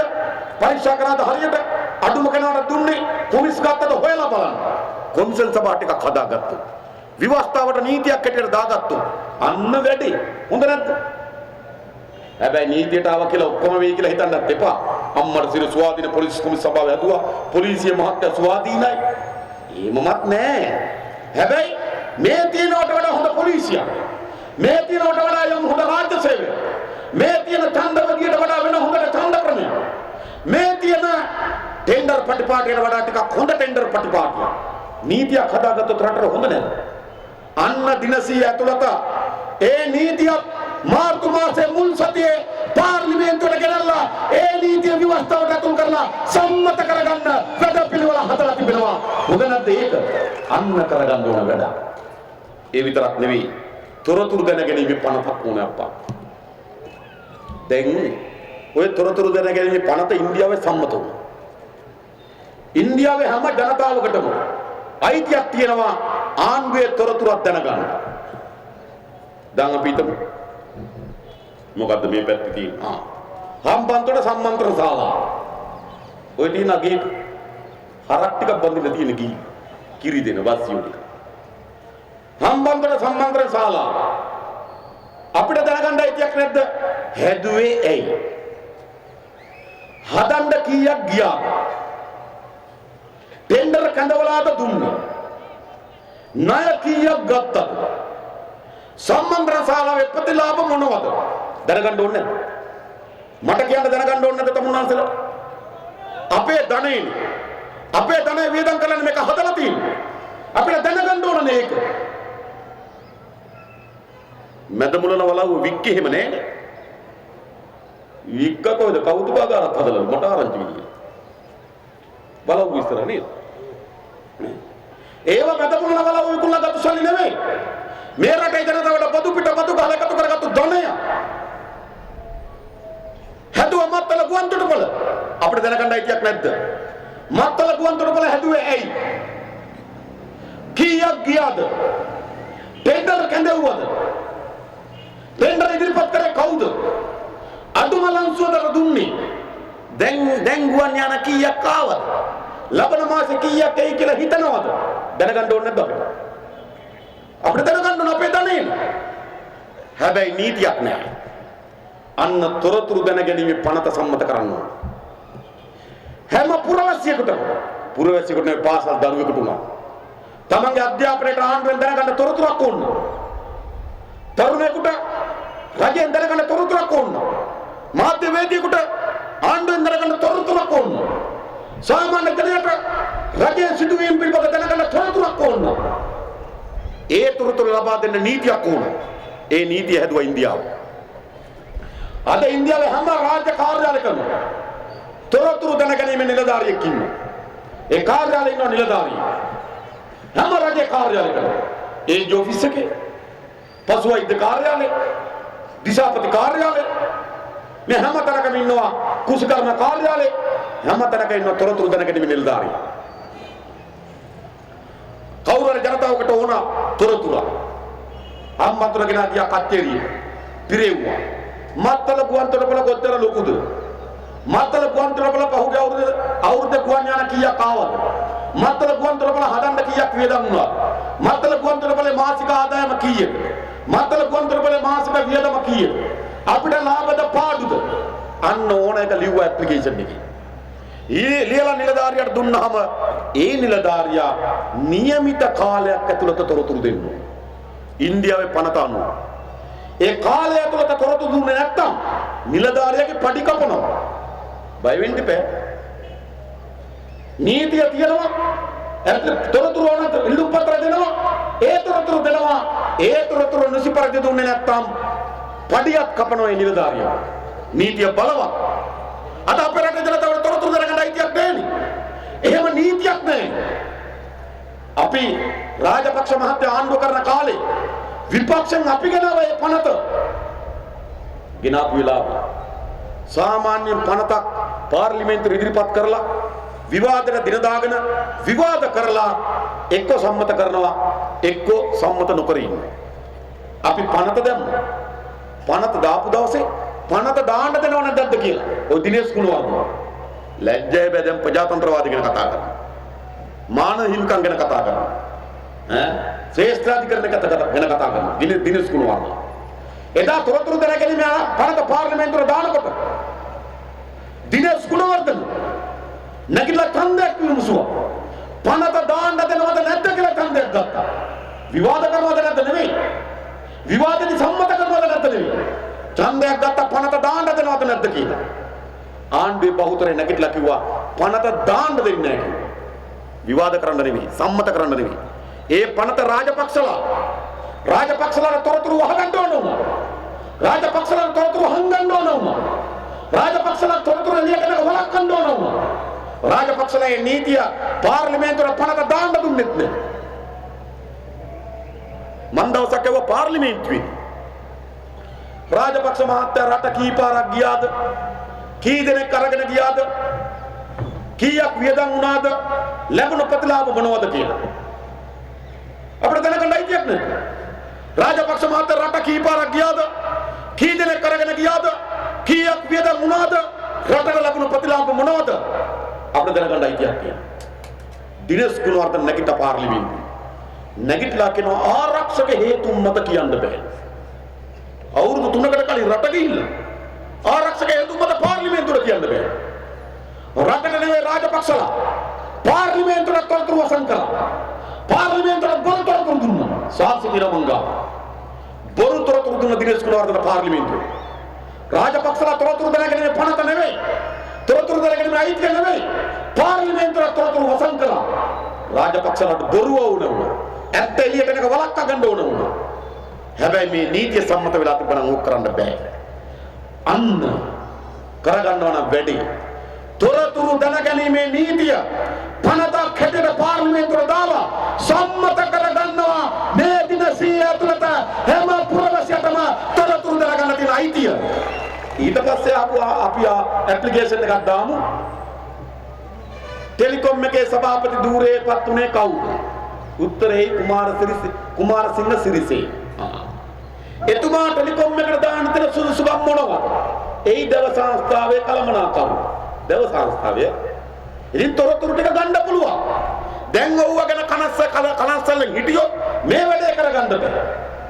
රවි කරුණායක මුදල් ඇමති කවුද? රවි කරුණායක. උත්තරේ මුදල් ඇමතිට විනිවිද නඩුවක් තියෙනවා. ඔව්. නඩුව කැඳවුවේ කවදාද? අහවල් දිනේ. එදාමද අයවැය. ඔව්. තොරතුරු වෙයි හරියට. දැන් කලබල වුණොත් ඔව්වට මේ තොරතුරු හරියට ගන්න නීතිය හදා ගන්න බෑ. අන්න ජනතා විමුක්ති පෙරමුණ මැදිහත් එතනට මාර්තු මාසේ තොරතුරු දැනගැනීමේ නීතිය පාර්ලිමේන්තුව සම්මත කරලා ජනතාවට තොරතුරු දැනගැනීමේ අයිතිය සහතික කරනවා. හැම පාසල් දරුවෙකුටම තමන්ට රජයේ කාර්යාලයෙන් තොරතුරක් ඕන නම් ඇප්ලිකේෂන් එකක් පිරෙව්වා. හැබැයි කීයක් හරි දෙන්න වෙයි. රුපියල් 200ක් 300ක් ගාන බලමු. නේද? පොඩි ගානක් බෙදපුවාම රිසිට් එකක් අරන් එනවා. රිසිට් එක අරගෙන සති දෙකකට පස්සේ ගියාට පස්සේ තොරතුරු අරගෙන ගෙදරට එනවා. හොඳ නැද්ද? හොඳ නැද්ද එහෙම? දැන් මේ දීවලන්ට ප්‍රශ්නයක් තියෙනවා නැව්වලු යනවලු දන්නේ නැහැ. ඇත්තද දන්නේ නැහැ. අපිටත් කියනවා අපිත් හොයනවා. සමහර දවස්වල රෑ නිදි මරාගෙන වෙරළට වෙලා බලන් ඉන්නවා. අද ඒද නැව් කලේ එදාට නැහැ. අපි ගියාට පස්සේ කෝල් කරලා කියනවා සහෝදරේ එදා ආවේ නැතුවට අද නම් ආවා කියනවා. හොයාගන්න විදියක් නැහැ. අන්න ඒ වගේ ප්‍රශ්නයක් තියෙනකොට දීවර අමාත්‍යාංශ කාර්යාලයට ගියා. ජාත්‍යන්තර මුහුදේ මාළු වලන නැව්වලට ලංකාවට එන්න අවසර විදී තිබේද? අන්න උත්තරේ දෙන්නු. ඔව්. ඒ නැව් කීයක්ද? මෙන්න නැව් ගාන. ඒ නැව් වල රාජිත සේනාරත්නට අයිති නැව් තියෙනවා. අපිට දැනගන්න පුළුවන් හොඳ නැද්ද? දැන් නිකන් සැකේට සාංකාවට කියනවා නැව් වටයි රාජිතට නැව් තමයි මේ අල්ලන්නේ. අපිට කෝල් කරලා කියනවා මේ වැඩෙත් අල්ලන්න බැරිද? තොරතුරු හරියට මදි. අන්න එදාට දැම්මා අමාත්‍යාංශයට ඉල්ලුම් පත්‍රේ ජාත්‍යන්තර මුහුදේ නැව් කීයක් අපේ රටට ඇතුල් වෙනවද මාළු අල්ලලා? ඒ නැව් කාගේද? රාජිත සේනාරත්නට අයිතිද? අන්න දැනගන්න පුළුවන් තොරතුරු. හොඳ නැද්ද එහෙම නීතිය? මට කියන්න හොඳ නැද්ද? ඒ නීතිය හදලා විතරක් නෙවෙයි ගම්වලට ගිහිල්ලා ඒ නීතිය පිළිබඳව ජනතාව දැනුවත් කරනවා. ජනතා විමුක්ති පෙරමුණ ජනතාවට තියෙන අයිතියක් ඒක. තොරතුරු දැනගන්න. ඒතර ගොඩක් දේවල් වහන්න බෑ. ජනගහනය අනුව, භූමිය අනුව, ජන විවිධත්වයන් අනුව ආසන බෙදන්න අවුරුදු දෙකක්වත් යනවා. ඒතර දින 100න් ඡන්ද තියාගන්න හම්බ වෙන්නේ. දැන් අපි ඡන්ද ක්‍රමය ගැන සාකච්ඡා කරනවා. එළබෙන පාර්ලිමේන්තුවේ ඡන්ද ක්‍රමයක් වෙනස් කරගන්න. මේ ඡන්දෙට බෑ. ඒක ඉතින් කියන්න ඕනේ කරන්න බෑ. වලිගය. එන්සන් අපිට තියෙන දැන් වැඩ අපි පටන් ගත්ත එක වැඩ පිළිවෙලක් මොකද්ද? ජනවාරි මාසේ 8 වෙනිදා අවසන් කරා රාජපක්ෂ පාලනය පෙරලා හැරීම ජයග්‍රහණයෙන් කෙලවර කරන්න පුළුවන්කම ලැබුණා. ඒ කෙටි දුර දාවන තරගයක් රාජපක්ෂ පාලනය පළව හැරීම. දැන් තවත් තියෙනවා කෙටි දුර දාවන තරගයක්. විවස්ථාවට අලුත් නීතියක්, විවස්ථාවට අලුත් ප්‍රජාතන්ත්‍රවාදය ශක්තිමත් කරන විහුවෙන් සම්මත කරගන්න මේ දින 100 හරියට මීටර 100 දුවනවා වගේ ජනතා විමුක්ති විරමණ මැදිහත් වෙලා මේ ටික අපි කරගන්න උපරිම දායකත්වය සපයනවා. උපරිම මැදිහත්වීම අපි කරනවා. ඒ ටික කරගන්න. ඊළඟ අප්‍රේල් මාසේ 23 වෙනිදා පාර්ලිමේන්තුව විසිරුව හැරෙනවා. ඇයි අප්‍රේල් මාසේ 23 විසිරුව ආරෙන්නේ? දින 100 විසිරුව ආරෙන්නේ නැහැ. ජනවාරි මාසේ 8, පෙබරවාරි මාසේ 8ට දින 31යි. මාර්තු මාසේ 8ට දින 59යි. අප්‍රේල් මාසේ 8ට දින 89යි. තව 11ක් මදි. 8ට 11ක් එකතු වුණාම 19යි. එහෙනම් දින 100 පිරෙනවා අප්‍රේල් මාසේ 19ට. විසිරුව හරින තියෙන 20. ඒත් විසිරුව හරිනවා කියලා දින 100 වැඩ පිළිවෙලේ තියෙන 23. එතකොට 103යි. ඇයි දින 100 103 වුනේ? ඇයි? අලුතෙන් ආපු മന്ത്രിද නාමල් ඉන්නේ. නාමල් හා පුරා කියලා පාර්ලිමේන්තුවට ගියානේ.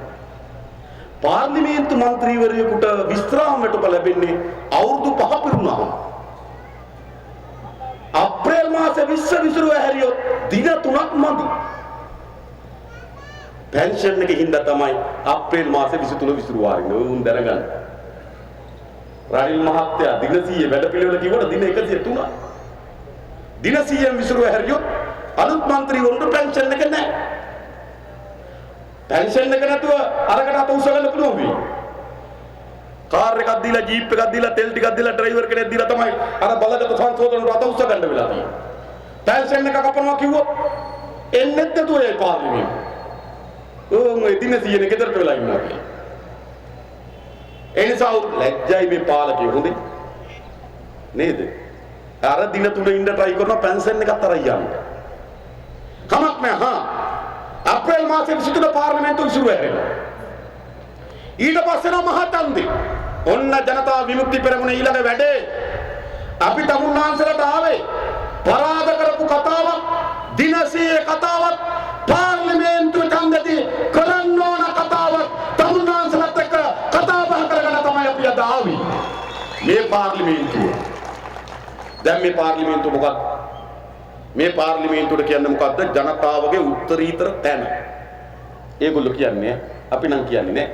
උත්තරීතර තැන. ජනතාව ඉන්න කෝටි දෙකක්. මේ ජනතාව ඔක්කොටම නීති සම්පාදනය කරන්න බෑ. නීති හදන්න බෑ. ජනතාව මොකද කරන්නේ? ඡන්දය දීලා අපි වෙනුවෙන් නීති හදපල්ලා, අපි වෙනුවෙන් මුදල් පාලනය කරපල්ලා කියලා 225 කරන පාර්ලිමේන්තුව. ඉතින් පාර්ලිමේන්තුව තමයි නීති හැදීමේ බලය තියෙන්නේ. පාර්ලිමේන්තුව තමයි මුදල් බලය තියෙන්නේ. ජනතාව වෙනුවෙන් නීති හදනවා පාර්ලිමේන්තුවේ ජනතා නියෝජිතයි. ජනතාවගේ මුදල් පරිහරණය කරනවා ජනතාව වෙනුවෙන් පාර්ලිමේන්තුව. පාර්ලිමේන්තුවේ තියෙන ප්‍රධාන බලතල දෙකයි. එකක් මුදල් බලය, අනිත් එක නීති හදන බලය. දැන් අප්‍රේල් මාසේ 23 වෙනිදා පාර්ලිමේන්තුව විසිරුව හැරලා අපි යන්න හදන්නේ මොකටද? නීති හදන තැනට මිනිස්සු ටිකක් යවා ගන්න. මුදල් පාලනය කරන තැනට 225 දෙනෙක් පත් කර ගන්නවා. ඕකයි මහචන්ද. දැන් මේ පාර්ලිමේන්තුවේ මොකද වෙලා තියෙන්නේ? කුඩු කාර්යෝ පිරීලා. කුඩු මුදලාල්ලා. එතනෝල් මුදලාල්ලා පාර්ලිමේන්තුව. කැසිනෝ මුදලාල්ලා පාර්ලිමේන්තුව. බාර් අයිතිකාරයෝ පාර්ලිමේන්තුව. හොරක් තක්කලින් පාර්ලිමේන්තුව. මේ පාර්ලිමේන්තුව කොහොමද? අපි තමුන්නාන්සලෙන් අහන අපේ රටට මොකද්ද මේ වුනේ? පාර්ලිමේන්තුවේ කුඩුකාරයෝ, පාර්ලිමේන්තුවේ එතනෝල්කාරයෝ, පාර්ලිමේන්තුවේ අපරාධකාරයෝ, ප්‍රාදේශ සභාවට ස්ත්‍රී දූෂකයෝ ගිහිල්ලා මේ තංගල්ලේ ප්‍රාදේශ සභාව. මොකද්ද මේ රට වෙලා තියෙන්නේ? ඒ නිසා මේ පාර්ලිමේන්තුවට වඩා හොඳ පාර්ලිමේන්තුවක් ඕනේ නැද්ද? සාමාන්‍යයෙන් පාර්ලිමේන්තුව මාසෙකට දින 8ක් රැස් වෙනවා. පළවෙනි අඟහරුවාදා ඉඳන් දින 4යි, තුන්වෙනි අඟහරුවාදා ඉඳන් දින 4යි. මාසෙකට දින 8ක් පාර්ලිමේන්තුව රැස් වෙනවා. ඔය පාර්ලිමේන්තුව රැස් වෙන දින 8යි අඩුම තරමේ දින 4ක්වත් කතානායකතුමා කියන්නේ මොකක්ද? බලාගෙන ළමයි ගැලරියේ කුණුවරප කියන්නේ පාන. ළමයි ගැලරියේ මේ පාර්ලිමේන්තුවේ ඒව පාර්ලිමේන්තුවක් වුණා. සමහර දවස්වල පාර්ලිමේන්තුව මොකද කරන්නේ? කතානායකතුමා චිට් එකක් ලියලා යවන ප්‍රධාන වේත්‍රධාරීතුමාට. පාර්ලිමේන්තුව ආරක්ෂා භාරව ඉන්න වේත්‍රධාරී චිට් එකක් යවනවා. වැඩේ එන විදිය නම් හොඳ නැහැ. ඉක්මනට ළමයි එළියට යවන්න කියනවා. ඉතින් ළමයි පොලිමේ පොලිසිය මහත්තයෝ යවනවා යන් කියලා ඉකට දානවා. එයි ඇතුලේ ගහ ගන්නවා. පාර්ලිමේන්තුව. තමුන්නාසලෙන් අපි අහන්නේ මෙහෙම පාර්ලිමේන්තුව කොහොමද? මොකද්ද මේ පාර්ලිමේන්තුව? අන්න කුරුණෑගල ජොන්ස්ටන් එතනෝල් මුදලාලි පාර්ලිමේන්තුවේ. හැබැයි ජොන්ස්ටන් විසින් පාර්ලිමේන්තුවට ආව නෙවෙයි. ජොන්ස්ටන් විසින් ආව නෙවෙයි. කුරුණෑගල ජනතාව ඡන්දෙ දුන්නා. කැලණිය මර්වින් මිනිස්සු ගස්බන්දා මස් කඩ වලින් පගාගත්තා, කප්පන් ගත්තා, මාධ්‍යවේදීන්ට ගැහුවා. ඒ මර්වින් පාර්ලිමේන්තුවේ මර්වින් විහිම් පාර්ලිමේන්තුවට ආව නෙවෙයි. කැලණිය ජනතාව ඡන්දෙ දුන්නා. රත්නපුර චොකා මන්ත්‍රී චොකාමල් බෙලියත් චන්දිමල්ලිය මරු බඩු පාර්ලිමේන්තුව පලාසරාව අර පහුගිය ඡන්දෙදි එක්කෙනෙක් දුකද වෙඩි කියලා ඝාතනය කරා මිනි මරු පාර්ලිමේන්තුව. හැබැයි චොකාමල්ලි විහිම් පාර්ලිමේන්තුවට ආව නෙවෙයි. රත්නපුරේ ජනතාව ඡන්දෙ දුන්නා. මම මේ තැනින් තැන ටිකක් ගන්න නෑ නැත්නම් ඔක්කොම ගෙන කියන්නේ. තනමල්විල වැල්ලවායේ ජගත් පුෂ්ප කුමාර ඕමල් පෙසෝබිත හාමුදුරුවෝ කියන හරක් කොරා කියලා. ඇඹිලි පිටිපැත්ත හරක් පැටුවේ යාළුවා. ඉතින් ඒ හරක් කොර පාර්ලිමේන්තුවේ වැල්ලවායේ ජනතාව ඡන්දෙ දුන්නා. මේ ඡන්දේ ඉවරුණා විතරයි. කලුතර පැත්තේ තෙවරක් පෙරුවා. පොලිසිය ඉස්සරහ අර മന്ത്രിලාගෙන දනගස්සන වන්ද ගන්නවා.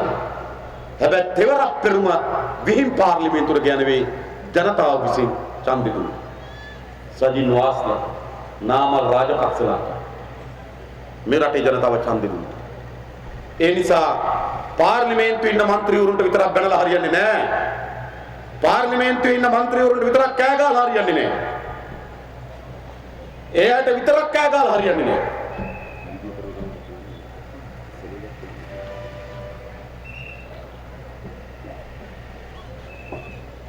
ඒ മന്ത്രിවරු පත් කරලා ඉරිය ජනතාව. ඒ නිසා සාමාන්‍ය ඒ മന്ത്രിවරු පත් කරලා හරපු ජනතාවට මවින්ට බයිනකොට ටිකක් හරි බයින්න ඕනේ නැද්ද? චොකාමලට බයිනකොට ටිකක් හරි බයින්න ඕනේ නැද්ද? ජොන්ස්ටන්ට බයිනකොට ටිකක් හරි බයින්න ඕනේ නැද්ද? සජින් වාස්ත බයිනකොට ටිකක් හරි බයින්න ඕනේ නැද්ද? නාමල්ට බයිනකොට ටිකක් හරි බෙනෙන්න ඕනේ නැද්ද? ඇයි ඒ ජනතාව ඒ മന്ത്രിවරු ජනතාව තෝරාපත් කරන්නේ? ඒ නිසා ජනතාවට වගකීමක් තිබෙනවා. මේව පාර්ලිමේන්තුවක් අපිට උනේ නෑ. මේකට වඩා උගත් වියක් සාකච්ඡාවක් තියෙන කතා බහක් තියෙන පාර්ලිමේන්තුවක් හදන්න ඕන. ඕන නැත්නම් එහෙම පාර්ලිමේන්තුව 2010 දී පාර්ලිමේන්තු ඡන්දෙදී තමුන්නාසර ටිකක් ඈලි මෑලි වුණා ජනතා විමුක්ති පෙරමුණ අපි යවන්න. 1994 හා පුරා කියලා ජේ.වී.පී එක ඡන්ද දෙනකොට හම්බන්තොට තමුන්නාසලා අපිට മന്ത്രി දුරයක් දුන්නා. හැබැයි තමුන්නාන්සලා 2010 දී දුන්නේ නැහැ. පොඩ්ඩක් ඈලි මෑලිකමක් තිබුණා. ජේ.වී.පී එක අපේ රජතුමා ඉද්දී රජතුමාගේ වරිගේ ඉද්දී තමුන්නාන්සලා ගියා 2010. කමක් නැහැ. යුද්ධය අවසන් වුණා. ශ්‍රී ලංකාව බවට පත් වුණා. සිද්ධ වෙන දේවල් තේරුම් ගන්න බැරුව ගියා. ITN එකේ රජතුමාට ඇඳෙව්වා, කවි ලිව්වා, සින්දු ලිව්වා. මන් දවසක අම්බලන්තොට නගරේ අම්බලන්තොට පාලම ගාව රාජපක්ෂ මහත්තයාගේ කටවුට් එකක් එක තැනක, චමල් මහත්තයාගේ කටවුට් එකක් තව තැනක, නාමල්ගේ තව තැනක, බැසිල්ගේ තව තැනක, ගෝඨාභයගේ තව තැනක, සිරාන්තිගේ තව තැනක, සසේන්ද්‍රගේ තව තැනක, නිරූපමගේ තව තැනක. මං හිතුවා මැද පුලනේ මැද සාලෙට ගියාද කියලා. මැද මොකද බලව. අම්බලන්තොට බෝක්කු. ඉතින් රට පුරා කටවුම් ගැහුවා. තමුන්නාන්සලා ඒක රජතුමා තමයි ආවේ කියලා 2010 අපි ගැන වැඩි හිතුවේ නෑ. කමක් නෑ. කනගාටුවක් නෑ. හැබැයි 2010 ගොඩනැගිලි පාර්ලිමේන්තුවේ ජනතා විමුක්ති පෙරමුණේ නියෝජනය කුඩායි. හැබැයි පාර්ලිමේන්තුවේ ප්‍රබලතම හඬ ජනතා විමුක්ති පෙරමුණේ හඬ. ඒක තමයි ප්‍රබලතම හඬ. ඒකද තමුන්නාන්සලා කවුරු විශ්වාස කරන්නේ? මේ පාර්ලිමේන්තුවේ ජනතා විමුක්ති පෙරමුණේ ප්‍රමාණය කුඩායි. හැබැයි මේ පාර්ලිමේන්තුවේ රාජපක්ෂගේ පවුලේ කල්ලියේ ආණ්ඩුවේ සියලු හොරකම් පාර්ලිමේන්තු ඉදිරිපත් වුණා නම් ඉදිරිපත් වෙච්ච හැම හොරකමක්ම ඉදිරිපත් කරේ ජනතා විමුක්ති පෙරමුණ වෙන කවුරුත්. හෙජින් හොරකම අපි කියන්නේ. මාවිල්ලා හොරකම අපි ඉදිරිපත් කරේ. මික්කහරක යන ගැනීම හොරකම අපි ඉදිරිපත් කරේ. ගල්ලකුණු ටෙන්ඩරේ හොරකම අපි ඉදිරිපත් කරේ. නැවට වරායට කන්ටේනර් ගන්න හොරකම අපි ඉදිරිපත් කරේ. අධිවේගී මාර්ගයේ ගැහිල්ල අපි ඉදිරිපත් කරා. හම්බන්තොට වරායේ ගැහිල්ල අපි ඉදිරිපත් කරා. මත්තල ගොන්තොටුපොලේ අසාර්ථකභාවය සහ ගැහිල්ල ජනතා විමුක්ති පෙරමුණ ඉදිරිපත් කරා. සංගීලාකට හොටල් එක දෙනකොට ඒකේ ගනුදෙනුව JVP එක ඉදිරිපත් කරා. හමුදා කැම්ප් එක හදන්න බිලියන 20ක් වෙන් කර ගන්නකොට බලවත්තේ ඒකේ ගනුදෙනුව ජනතා විමුක්ති පෙරමුණ ඉදිරිපත් කරා. ඒ නිසා රාජපක්ෂගේ පවුලක් කල්ලිය වටා හිටපු බලය මහජනක දේපලව හොරකම් කරනකොට ජනතා විමුක්ති පෙරමුණේ ප්‍රමාණය පාර්ලිමේන්තුවේ කුඩා වුණාට ප්‍රබලතම හඬ ජනතා විමුක්ති පෙරමුණේ හඬ එදා පාර්ලිමේන්තුවේ අද පාර්ලිමේන්තුවේ ඒ විතරක් නෙවෙයි. සිරානි බණ්ඩාරනායක මැතිතුමේ නරපා හරිනකොට රතුපස්වල ජනතාවට වෙඩි තියනකොට හලාවත ජනතාවට වෙඩි තියනකොට කටුනායක ජනතාවට වෙඩි තියනකොට මාධ්‍යවේදීන් ඝාතනය කරනකොට මාධ්‍ය ආයතන වල ගිනි තබනකොට මාධ්‍යවේදීන් අතපය කඩනකොට ඒකට එරෙහිව පාර්ලිමේන්තුවේ ඇතුළේ ප්‍රබලතම හඬ ජනතා විමුක්ති පෙරමුණේ හඬ තමයි එදා ප්‍රබලතම. ඒක අපි කියනවා. දායකයන් සංසෝධන සම්මත කරගන්නකොට කැසිනෝ පනත සම්මත කරගන්නකොට කැසිනෝ කාර්යයට බදු සහන දෙන්න දීර්ඝ හදනකොට මාජනට බදු ගහන ගමන් ලොකු කම්පැනි වලට බදු දෙනකොට බදු සහන දෙනකොට ඒවට එරෙහිව අපේ නියෝජනයේ කුඩායි ප්‍රබලතම හඬ ජනතා විමුක්ති පෙරමුණේ හඬ. ඇහුණද වෙදාරච්චිගේ කේන්ද්‍රියක්වත්? ඇහුණද? හීන් කේන්ද්‍රිය අඩුමතරමේ කෙලවල්ලේ පීප් ගන්න සද්දව ආවද? දිලීප් වෙදාරච්චිලාගේ නෑ. මහා පරිමාණ ගණන සජිත් ප්‍රේමදාසලාගේ නෑ. එව්ව දැක්කම නෝ කතා නෝසිනා. එව්ව පවුලට වදිනවා. එව්ව කල්ලියට වදිනවා. පොඩි කෑලි ඔය කොඳුර හිටියා. එහෙම නෙවෙයි. සූර්ය සිරියාවතගේ මිරිස් අතර පැන වස් බොහෝපැටිය ගැන අහනවා. ඔව්වා හිටියා. හැබැයි මේ ආණ්ඩුව හොරකමුත් ඒ ප්‍රජාතන්ත්‍ර විරෝධී ක්‍රියාමාර්ග ජනතාවට එරෙහිව කරලද මැදිහත් වීමකට එරෙහිව ප්‍රබලතම හඬ පාර්ලිමේන්තුවේ ජනතා විමුක්ති පෙරමුණේ හඬ. ඒක තමුදාසලා දන්නවා. එයාගේ නෙවෙයිද පාර්ලිමේන්තුවක් හදන්න. ජනතා විමුක්ති පෙරමුණේ අපි පාර්ලිමේන්තුවේ ඉන්නවා කියන්නේ තමුන්නාන්සලා පාර්ලිමේන්තුවේ ඉන්නවා හා සමානයි. තමුන්නාන්සලට අසාධාරණ අයුක්තියක් සිද්ධ වෙන කොතනද? තමුන්නාන්සලට කියලා පාර්ලිමේන්තු සභාගර්භයට කියලා කෑ ගන්න බෑ. අඩුගතර මේ ගැලරියට ගිහිල්ලා හයියෙන් කිඹුමක්වත් අරින්න බෑ. පාර්ලිමේන්තුවට තමුන්නාන්සලට කියලා විරෝධය දක්වන්න බෑ. හැබැයි තමුන්නාන්සලගේ විරෝධය තමුන්නාන්සලගේ ඉල්ලීම ගෙනියන්න ඕන පාර්ලිමේන්තුවට. ඒක ගෙනියන්නේ කවුද? මේ හම්බන්තොට. ඒක ගෙනියන්නේ කවුද? තමුන්නාන්සලගේ හඬ, තමුන්නාන්සලගේ නියෝජනය, තමුන්නාන්සල වෙන පාර්ලිමේන්තුවට බහුතර මන්ත්‍රී සංඛ්‍යාවක් හම්බන්තොට යවන්න ඕන ජනතා විමුක්ති පෙරමුණේ වෙන මොකෙන්වත් නෙවෙයි. මේ දේශපාලන වෙනස් කරන්න ඕන. අද ජනතාව තුළ විශාල සාකච්ඡාවක් ඇවිල්ලා තිබෙනවා. විශාල හඬ අද ජනතාව තුළ ඇවිල්ලා තිබෙනවා. ජනතා විමුක්ති පෙරමුණ පාර්ලිමේන්තුවේ ඉන්න ඕන. ජනතා විමුක්ති පෙරමුණ තමයි වැඩේ කරන්නේ. හැම කෙනාම හිතනවා. හිතන්නේ හැම කෙනාම හිතනවා JVP එක පාර්ලිමේන්තුවේ ඉන්න ඕන කියලා. එක්සත් ජාතික පක්ෂ සමාජිකයෝ හිතනවා JVP එක පාර්ලිමේන්තුවේ ඉන්න ඕන කියලා. ශ්‍රී ලංකා නිදහස් පක්ෂ සමාජිකයෝ හිතනවා JVP එක පාර්ලිමේන්තුවේ ඉන්න ඕන කියලා. හිතලා UMP එක්කෙනා JVP එක පාර්ලිමේන්තුවේ ඉන්න ඕන කියලා හිතලා අලියට කතරේ ගහනවා. ශ්‍රී ලංකාවේ හිතවත් අය ජනතා විමුක්ති පෙරමුණ පාර්ලිමේන්තුවේ ඉන්න ඕන කියලා හිතලා බුලත් කොලේට කතරේ ගහනවා. කතරේ ගහලා ඡන්දය ආවම කියනවා මදි නේද? මදි නේද? එනිසා හිත ගණන් කරන්නේ ඡන්ද පොලේ. මෙයාගේ හිතෙත් තිබේ JVP එක ඉන්න ඕන. මෙයාගේ හිතෙත් තිබේ JVP එක ඉන්න ඕන. මෙයාත් හිත JVP එක ඉන්න ඕන. හිත ගණන් කරන්නේ නෑ. හිත ගණන් කරන්න තාක්ෂණයක් තාම නෑ. මෙත්වර කොමසාරිතුමා ගණන් කරන්නේ ඡන්ද පෙට්ටියේ තියෙන කතර. ඒ නිසා හිත ඉඳලා වැඩක් නෑ. හැම අම්මා තාත්තා කෙනෙක්ම හැම සහෝදරයෙක්ම පෙළ ගන්න හිතේ තියෙන අදහස කතර බවට පත් කරලා ගමේ ඡන්ද පෙට්ටියේ වැඩිම කතර ප්‍රමාණය ඡන්ද ප්‍රමාණයක් ලබා දෙන කටයුතු කරන්න කියලා අපි තමුන්වන්තලා ඉල්ලා හිටිනවා. ඒ තීරණය ගන්න.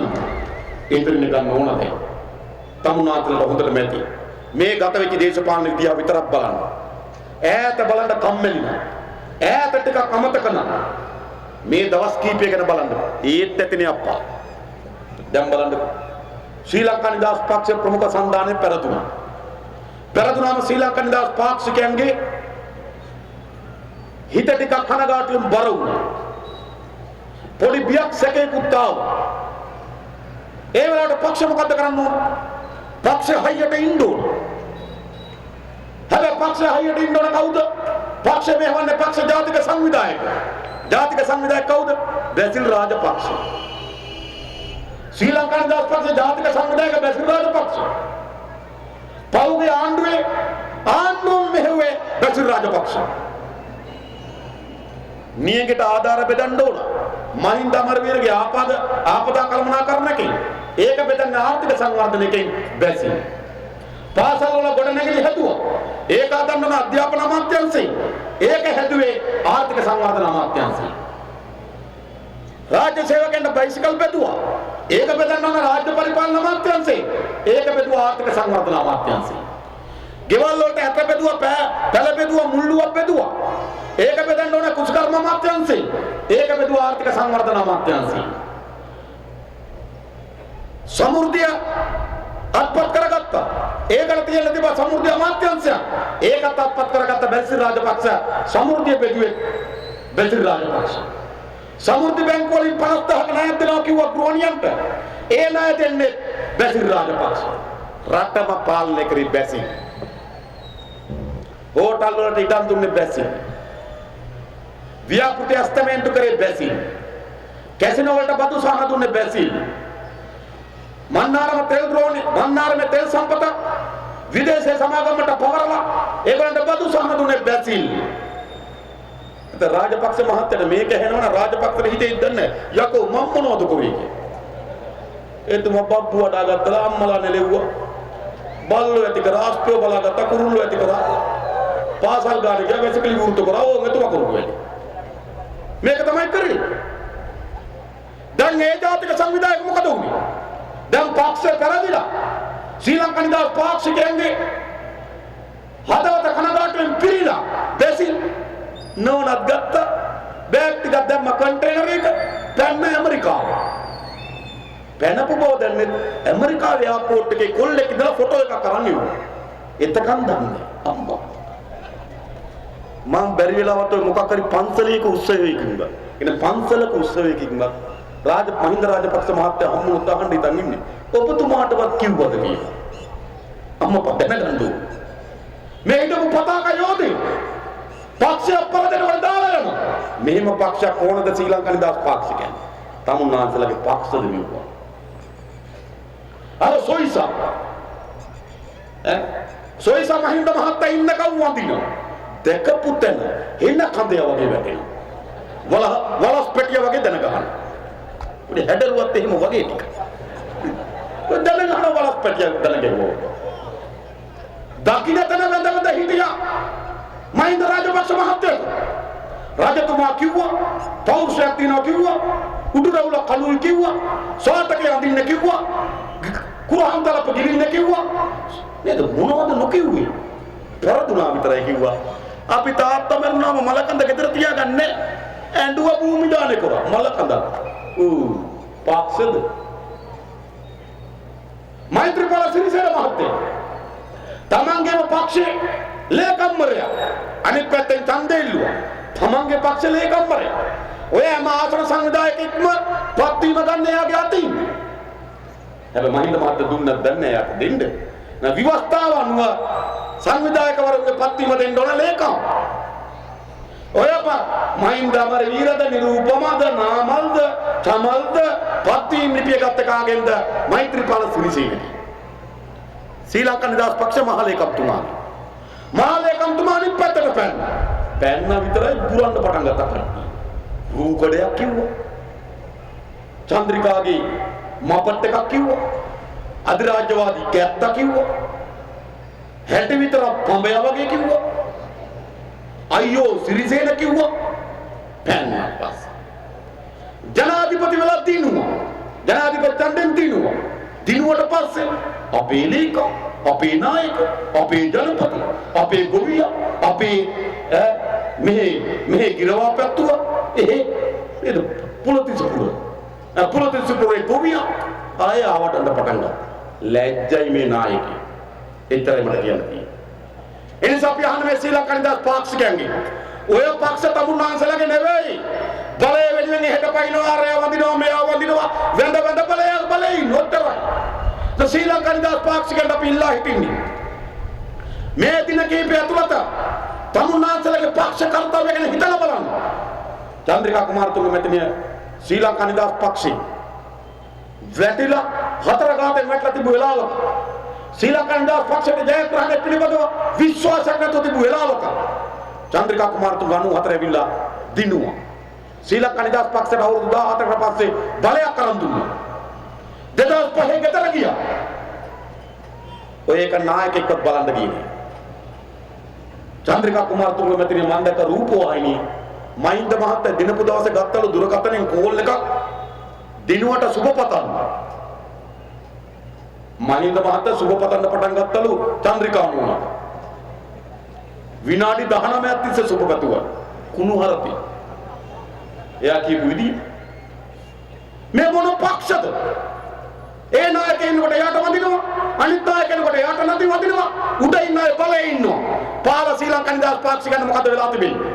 ඒ නිසා අපි කියන ශ්‍රී ලංකා නිදහස් පාක්ෂිකයන්ට ඔබගේ රැකවරණය, ඔබගේ අයිතිය තියෙන්නේ ඔබගේ ඇත්තටම වෙන කොතනකවත් නෙවෙයි. ජනතා විමුක්ති පෙරමුණ අපි ඉල්ලා හිටනවා එකතු වෙන්න, හයිය දෙන්න තියෙන තැන මෙතන කියලා. එක්සත් ජාතික පාක්ෂිකයන්ට අපි කියන්නේ. එක්සත් ජාතික පාක්ෂිකයන්ගේ ලොකු බලාපොරොත්තුවක් තිබුණා වෙනසකට යන්න ඕන කියලා. අවුරුදු 20ක් තිස්සේ ආණ්ඩුවක් නැතුව හිටියා. ආණ්ඩුවක් ගන්න ඕන කියලා කල්පනා කරමින් හිටියා පාක්ෂිකයෝ. වෙනසක් සදා ආණ්ඩුවක් ඇදුවා. හැබැයි මොකද්ද වෙන්නේ? අර හොරු අර විදියටම රකින්න තැනකට නම් යමින් තිබෙන්නේ. අර යමතිකන් අර විදියටම කරන තැනකට නම් යමින් තියෙන්නේ. අර වගේම ඡන්ද කාලේට පොම් කොළ පුරවන එක නම් වෙමින් තියෙන්නේ. අර වගේම නිවාස 50ක් හදනවා කියලා පම්පෝර ගගා බැනර් දාන එක නම් වෙමින් තිබෙන්නේ. මොකද්ද වෙනස?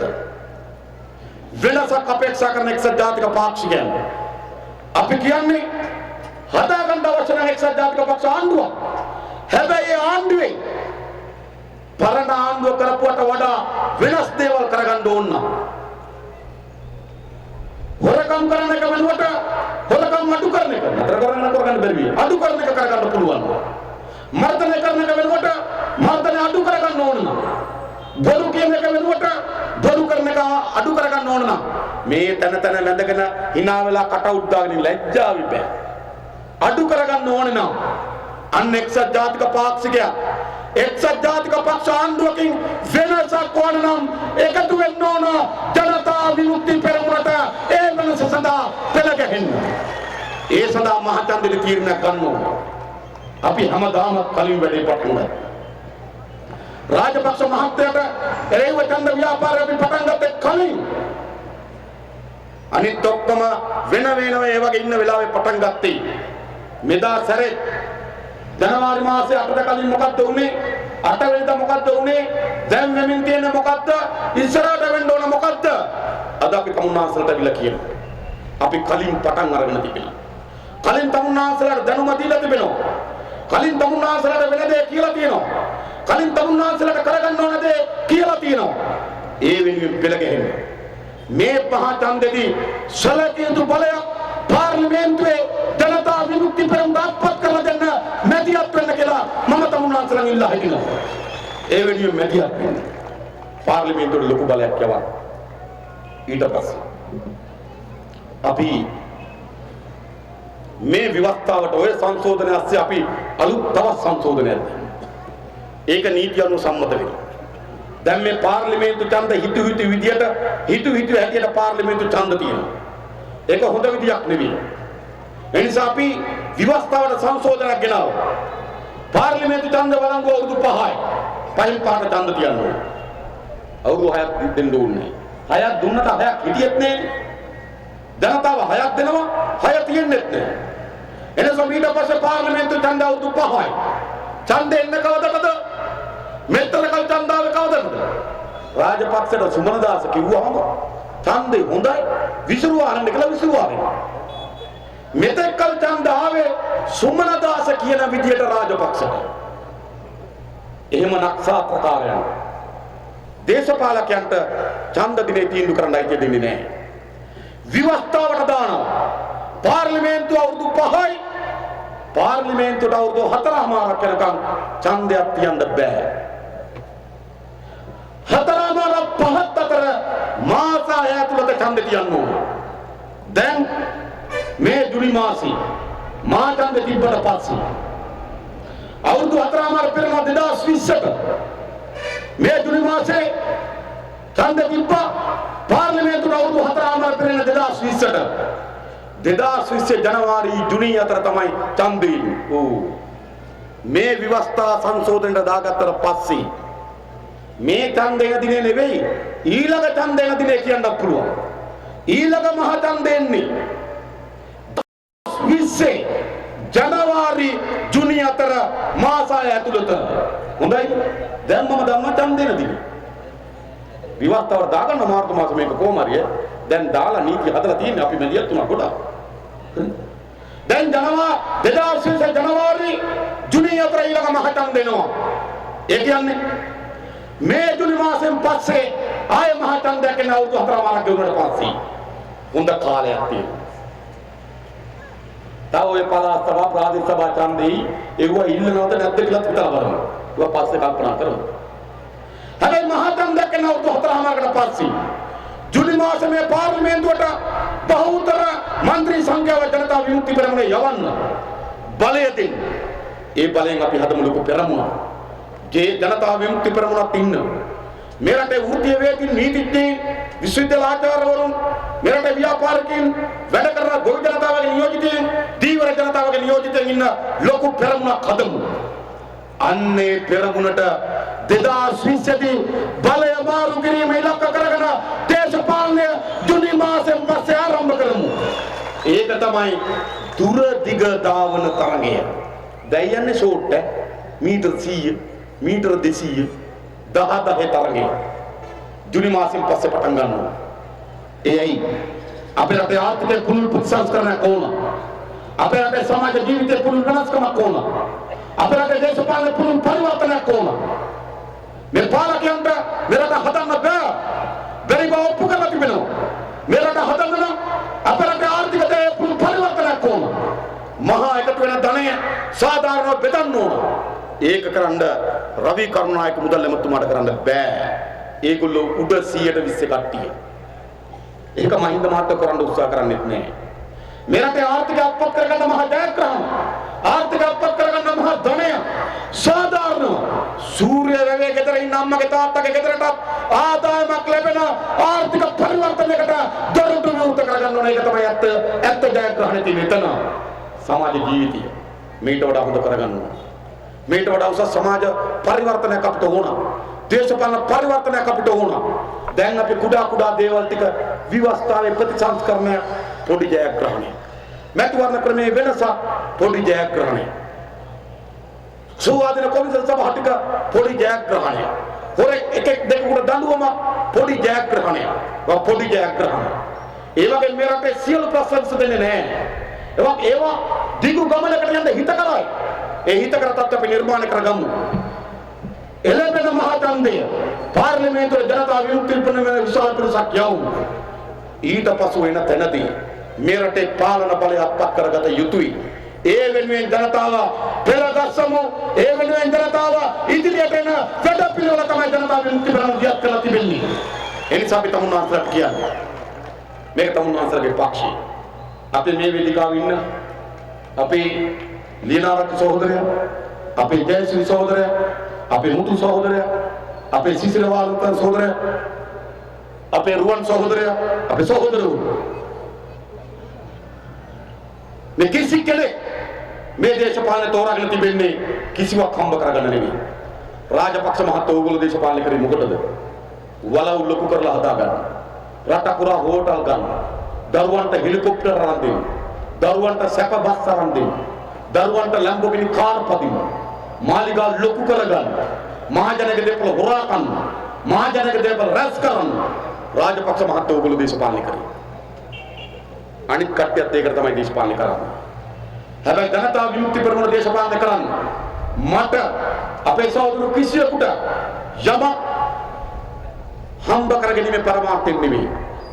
මේ රටේ අනාගතය ස්ථාවර හොඳ දිශාවකට පරිවර්තනය කිරීමේ අරමුණෙන් තමයි අපි දේශපාලනය කරන්නේ. ඒකලෙන් තමයි අපි දේශපාලන තෝරාගෙන තිබෙන්නේ. හම්බ කරන්න ඕන මෙතන දේශපාලනය කරන්න ඕනේ නැහැ. මේ අපි ඕන කෙනෙකුට හම්බ කරන්න ඕන වෙන ඕන දේවල් කරන්න පුළුවන් මිනිස්සු. අපි මේ දේශපාලනට ආවේ ඒක නෙවෙයි. මේ ගමන් කරමින් තිබෙන ගමන් අපි වෙනස් කරන්න ඕන. මේක වැරදි සමාජ ආර්ථික ප්‍රතිපත්තිය.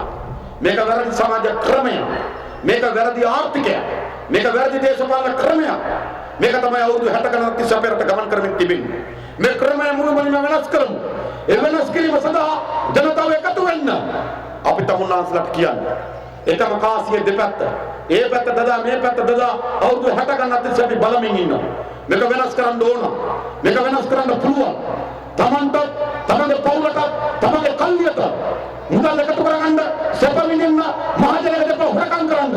හැදිලා තියෙන දේශපාලන වෙනුවට මුළු මහ රටේ ජනතාවට ධනය බෙදා හරින, ආර්ථික ප්‍රතිලාභ ලැබෙන, හැම දරුවටම රැකියාවක් ලැබෙන, හැම ගෙදරකට මාදාම් මාර්ගයක් ලැබෙන, හැම කෙනාටම විනෝදාස්වාදයක් තිබෙන, හැම කෙනාටම නිවහනක් තියෙන, ජීවිතයක් තියෙන රටක් අපි හදන්න ඕන. ඒක හදන්න බෑ සජිත් මහත්තයෝ පොම්කොළ පුරවලා. ඒක හදන්න බෑ පොම්කොළේ පුරවන්න දෙන්න ජනසෙතට බැඳෙන්න කියලා. ජනසෙතද මොකද කියන්නේ? ලොතරයද මණ්ඩලය. ගොවිසෙත වගේ. එහෙම රටවල් හදන්න බෑ. සජිත් මහත්තයා දේශපාලනේ ඉන්නේ අයන්නේ බෙදලා කරන දේශපාලන. ඒ දේශපාලන නෙවෙයි. බෙදනවා කියන්නේ කප්පම. අද ගානක් දෙනවා හෙට ඡන්දෙ දීපන් කියලා. රාජපක්ෂ මහත්තයත් එක කියලා බලගෙන කප්පන් දේශපාලන. ජනතා විමුක්ති පෙරමුණේ කප්පන් දේශපාලන නෙවෙයි. සජිත් මහත්තයෝ කප්පන් දේශපාලන. ජනතාවට කප්පන් දෙනවා ඡන්දෙ දෙනවද කියලා. ජනතා විමුක්ති පෙරමුණේ කප්පන් දේශපාලන නෙවෙයි. ජනතා විමුක්ති පෙරමුණ ජනතාව ගාවට දැනුවත් කරනවා. රටට වෙලා තියෙන දේ කියනවා. කරන්න ඕන දේ කියනවා. කියලා ජනතාව එකතු කරලා මහා ජන බලයෙන් මේ රටේ පාලනය පිටවන එක තමයි ජනතා විමුක්ති පෙරමුණේ දේශපාලනය. ඕගොල්ලෝ යෙදෙන්නේ කප්පන් දේශපාලනේ. කප්පන් දේශපාලනේ වෙනුවට ජනතාවගේ දේශපාලනයට අපි අවතීර්ණ වෙලා තිබෙනවා. ඒ වෙනුවෙන් අපි වැඩ කරනවා. ඒ වෙනුවෙන් අපි මහන්සි වෙනවා. හැබැයි අපි තමුන්වහන්සේලා ඉල්ලා හිටින්නේ ඒ වෙනුවෙන් වැඩ කරන්න. ඒ වෙනුවෙන් මහන්සි වෙන්න. එළබෙන ඡන්දදී බහුතර බලයක් දෙන්න. එතනින් පස්සේ පාලනය වෙනුවෙන් පෙළ ගැහෙන්න. මේ පණිවිඩය හැම කෙනා ගාවටම ගෙනියන්න. හැම කෙනත් එක්කම කතා කරන්න. අසල්වැසිය හිතකට එක්ක කතා කරන්න. ශ්‍රී ලංකා නිදහස් පක්ෂ සමාජිකත් එක්ක කිසි ගැටුමක් හදාගන්න එපා. ඒ රාජපක්ෂලාත් එක්ක විතරයි අපිට ප්‍රශ්නේ. මේ හොරකම් කරපුවාත් එක්ක විතරයි අපිට ප්‍රශ්නේ. සාමාන්‍ය සමාජිකත් එක්ක ප්‍රශ්නයක් නැහැ. එක්සත් ජාතික පක්ෂ සමාජික පහළ සමාජයේත් එක්ක ප්‍රශ්නයක් නැහැ, ගැටුමක් නැහැ. ඒගොල්ලෝ සාමාන්‍ය ජනතාව. ඒ සියලු දෙනාගේ පක්ෂ මේක. ඒ සියලු දෙනාගෙන ගාවටම යමු. සියලු දෙනාටම කතාව කියමු. සියලු දෙනාම එකතු කරගමු. එළඹෙන තන්දදී බහුතර පදයක් හදමු. ඒ වෙනුවෙන් තමුන්වහන්සේලාට එකතු වෙන්න කියලා ආරාධනා කරමින්, නැතිවත් වෙන්න කියලා ආරාධනා කරමින් මම නතර වෙනවා. බොහොමින් ස්තුතියි. හැම දිනකටම ජනතා විමුක්ති පෙරමුණට ජය වේවා කියලා ප්‍රාර්ථනා කරනවා. බොහොම ස්තුතියි.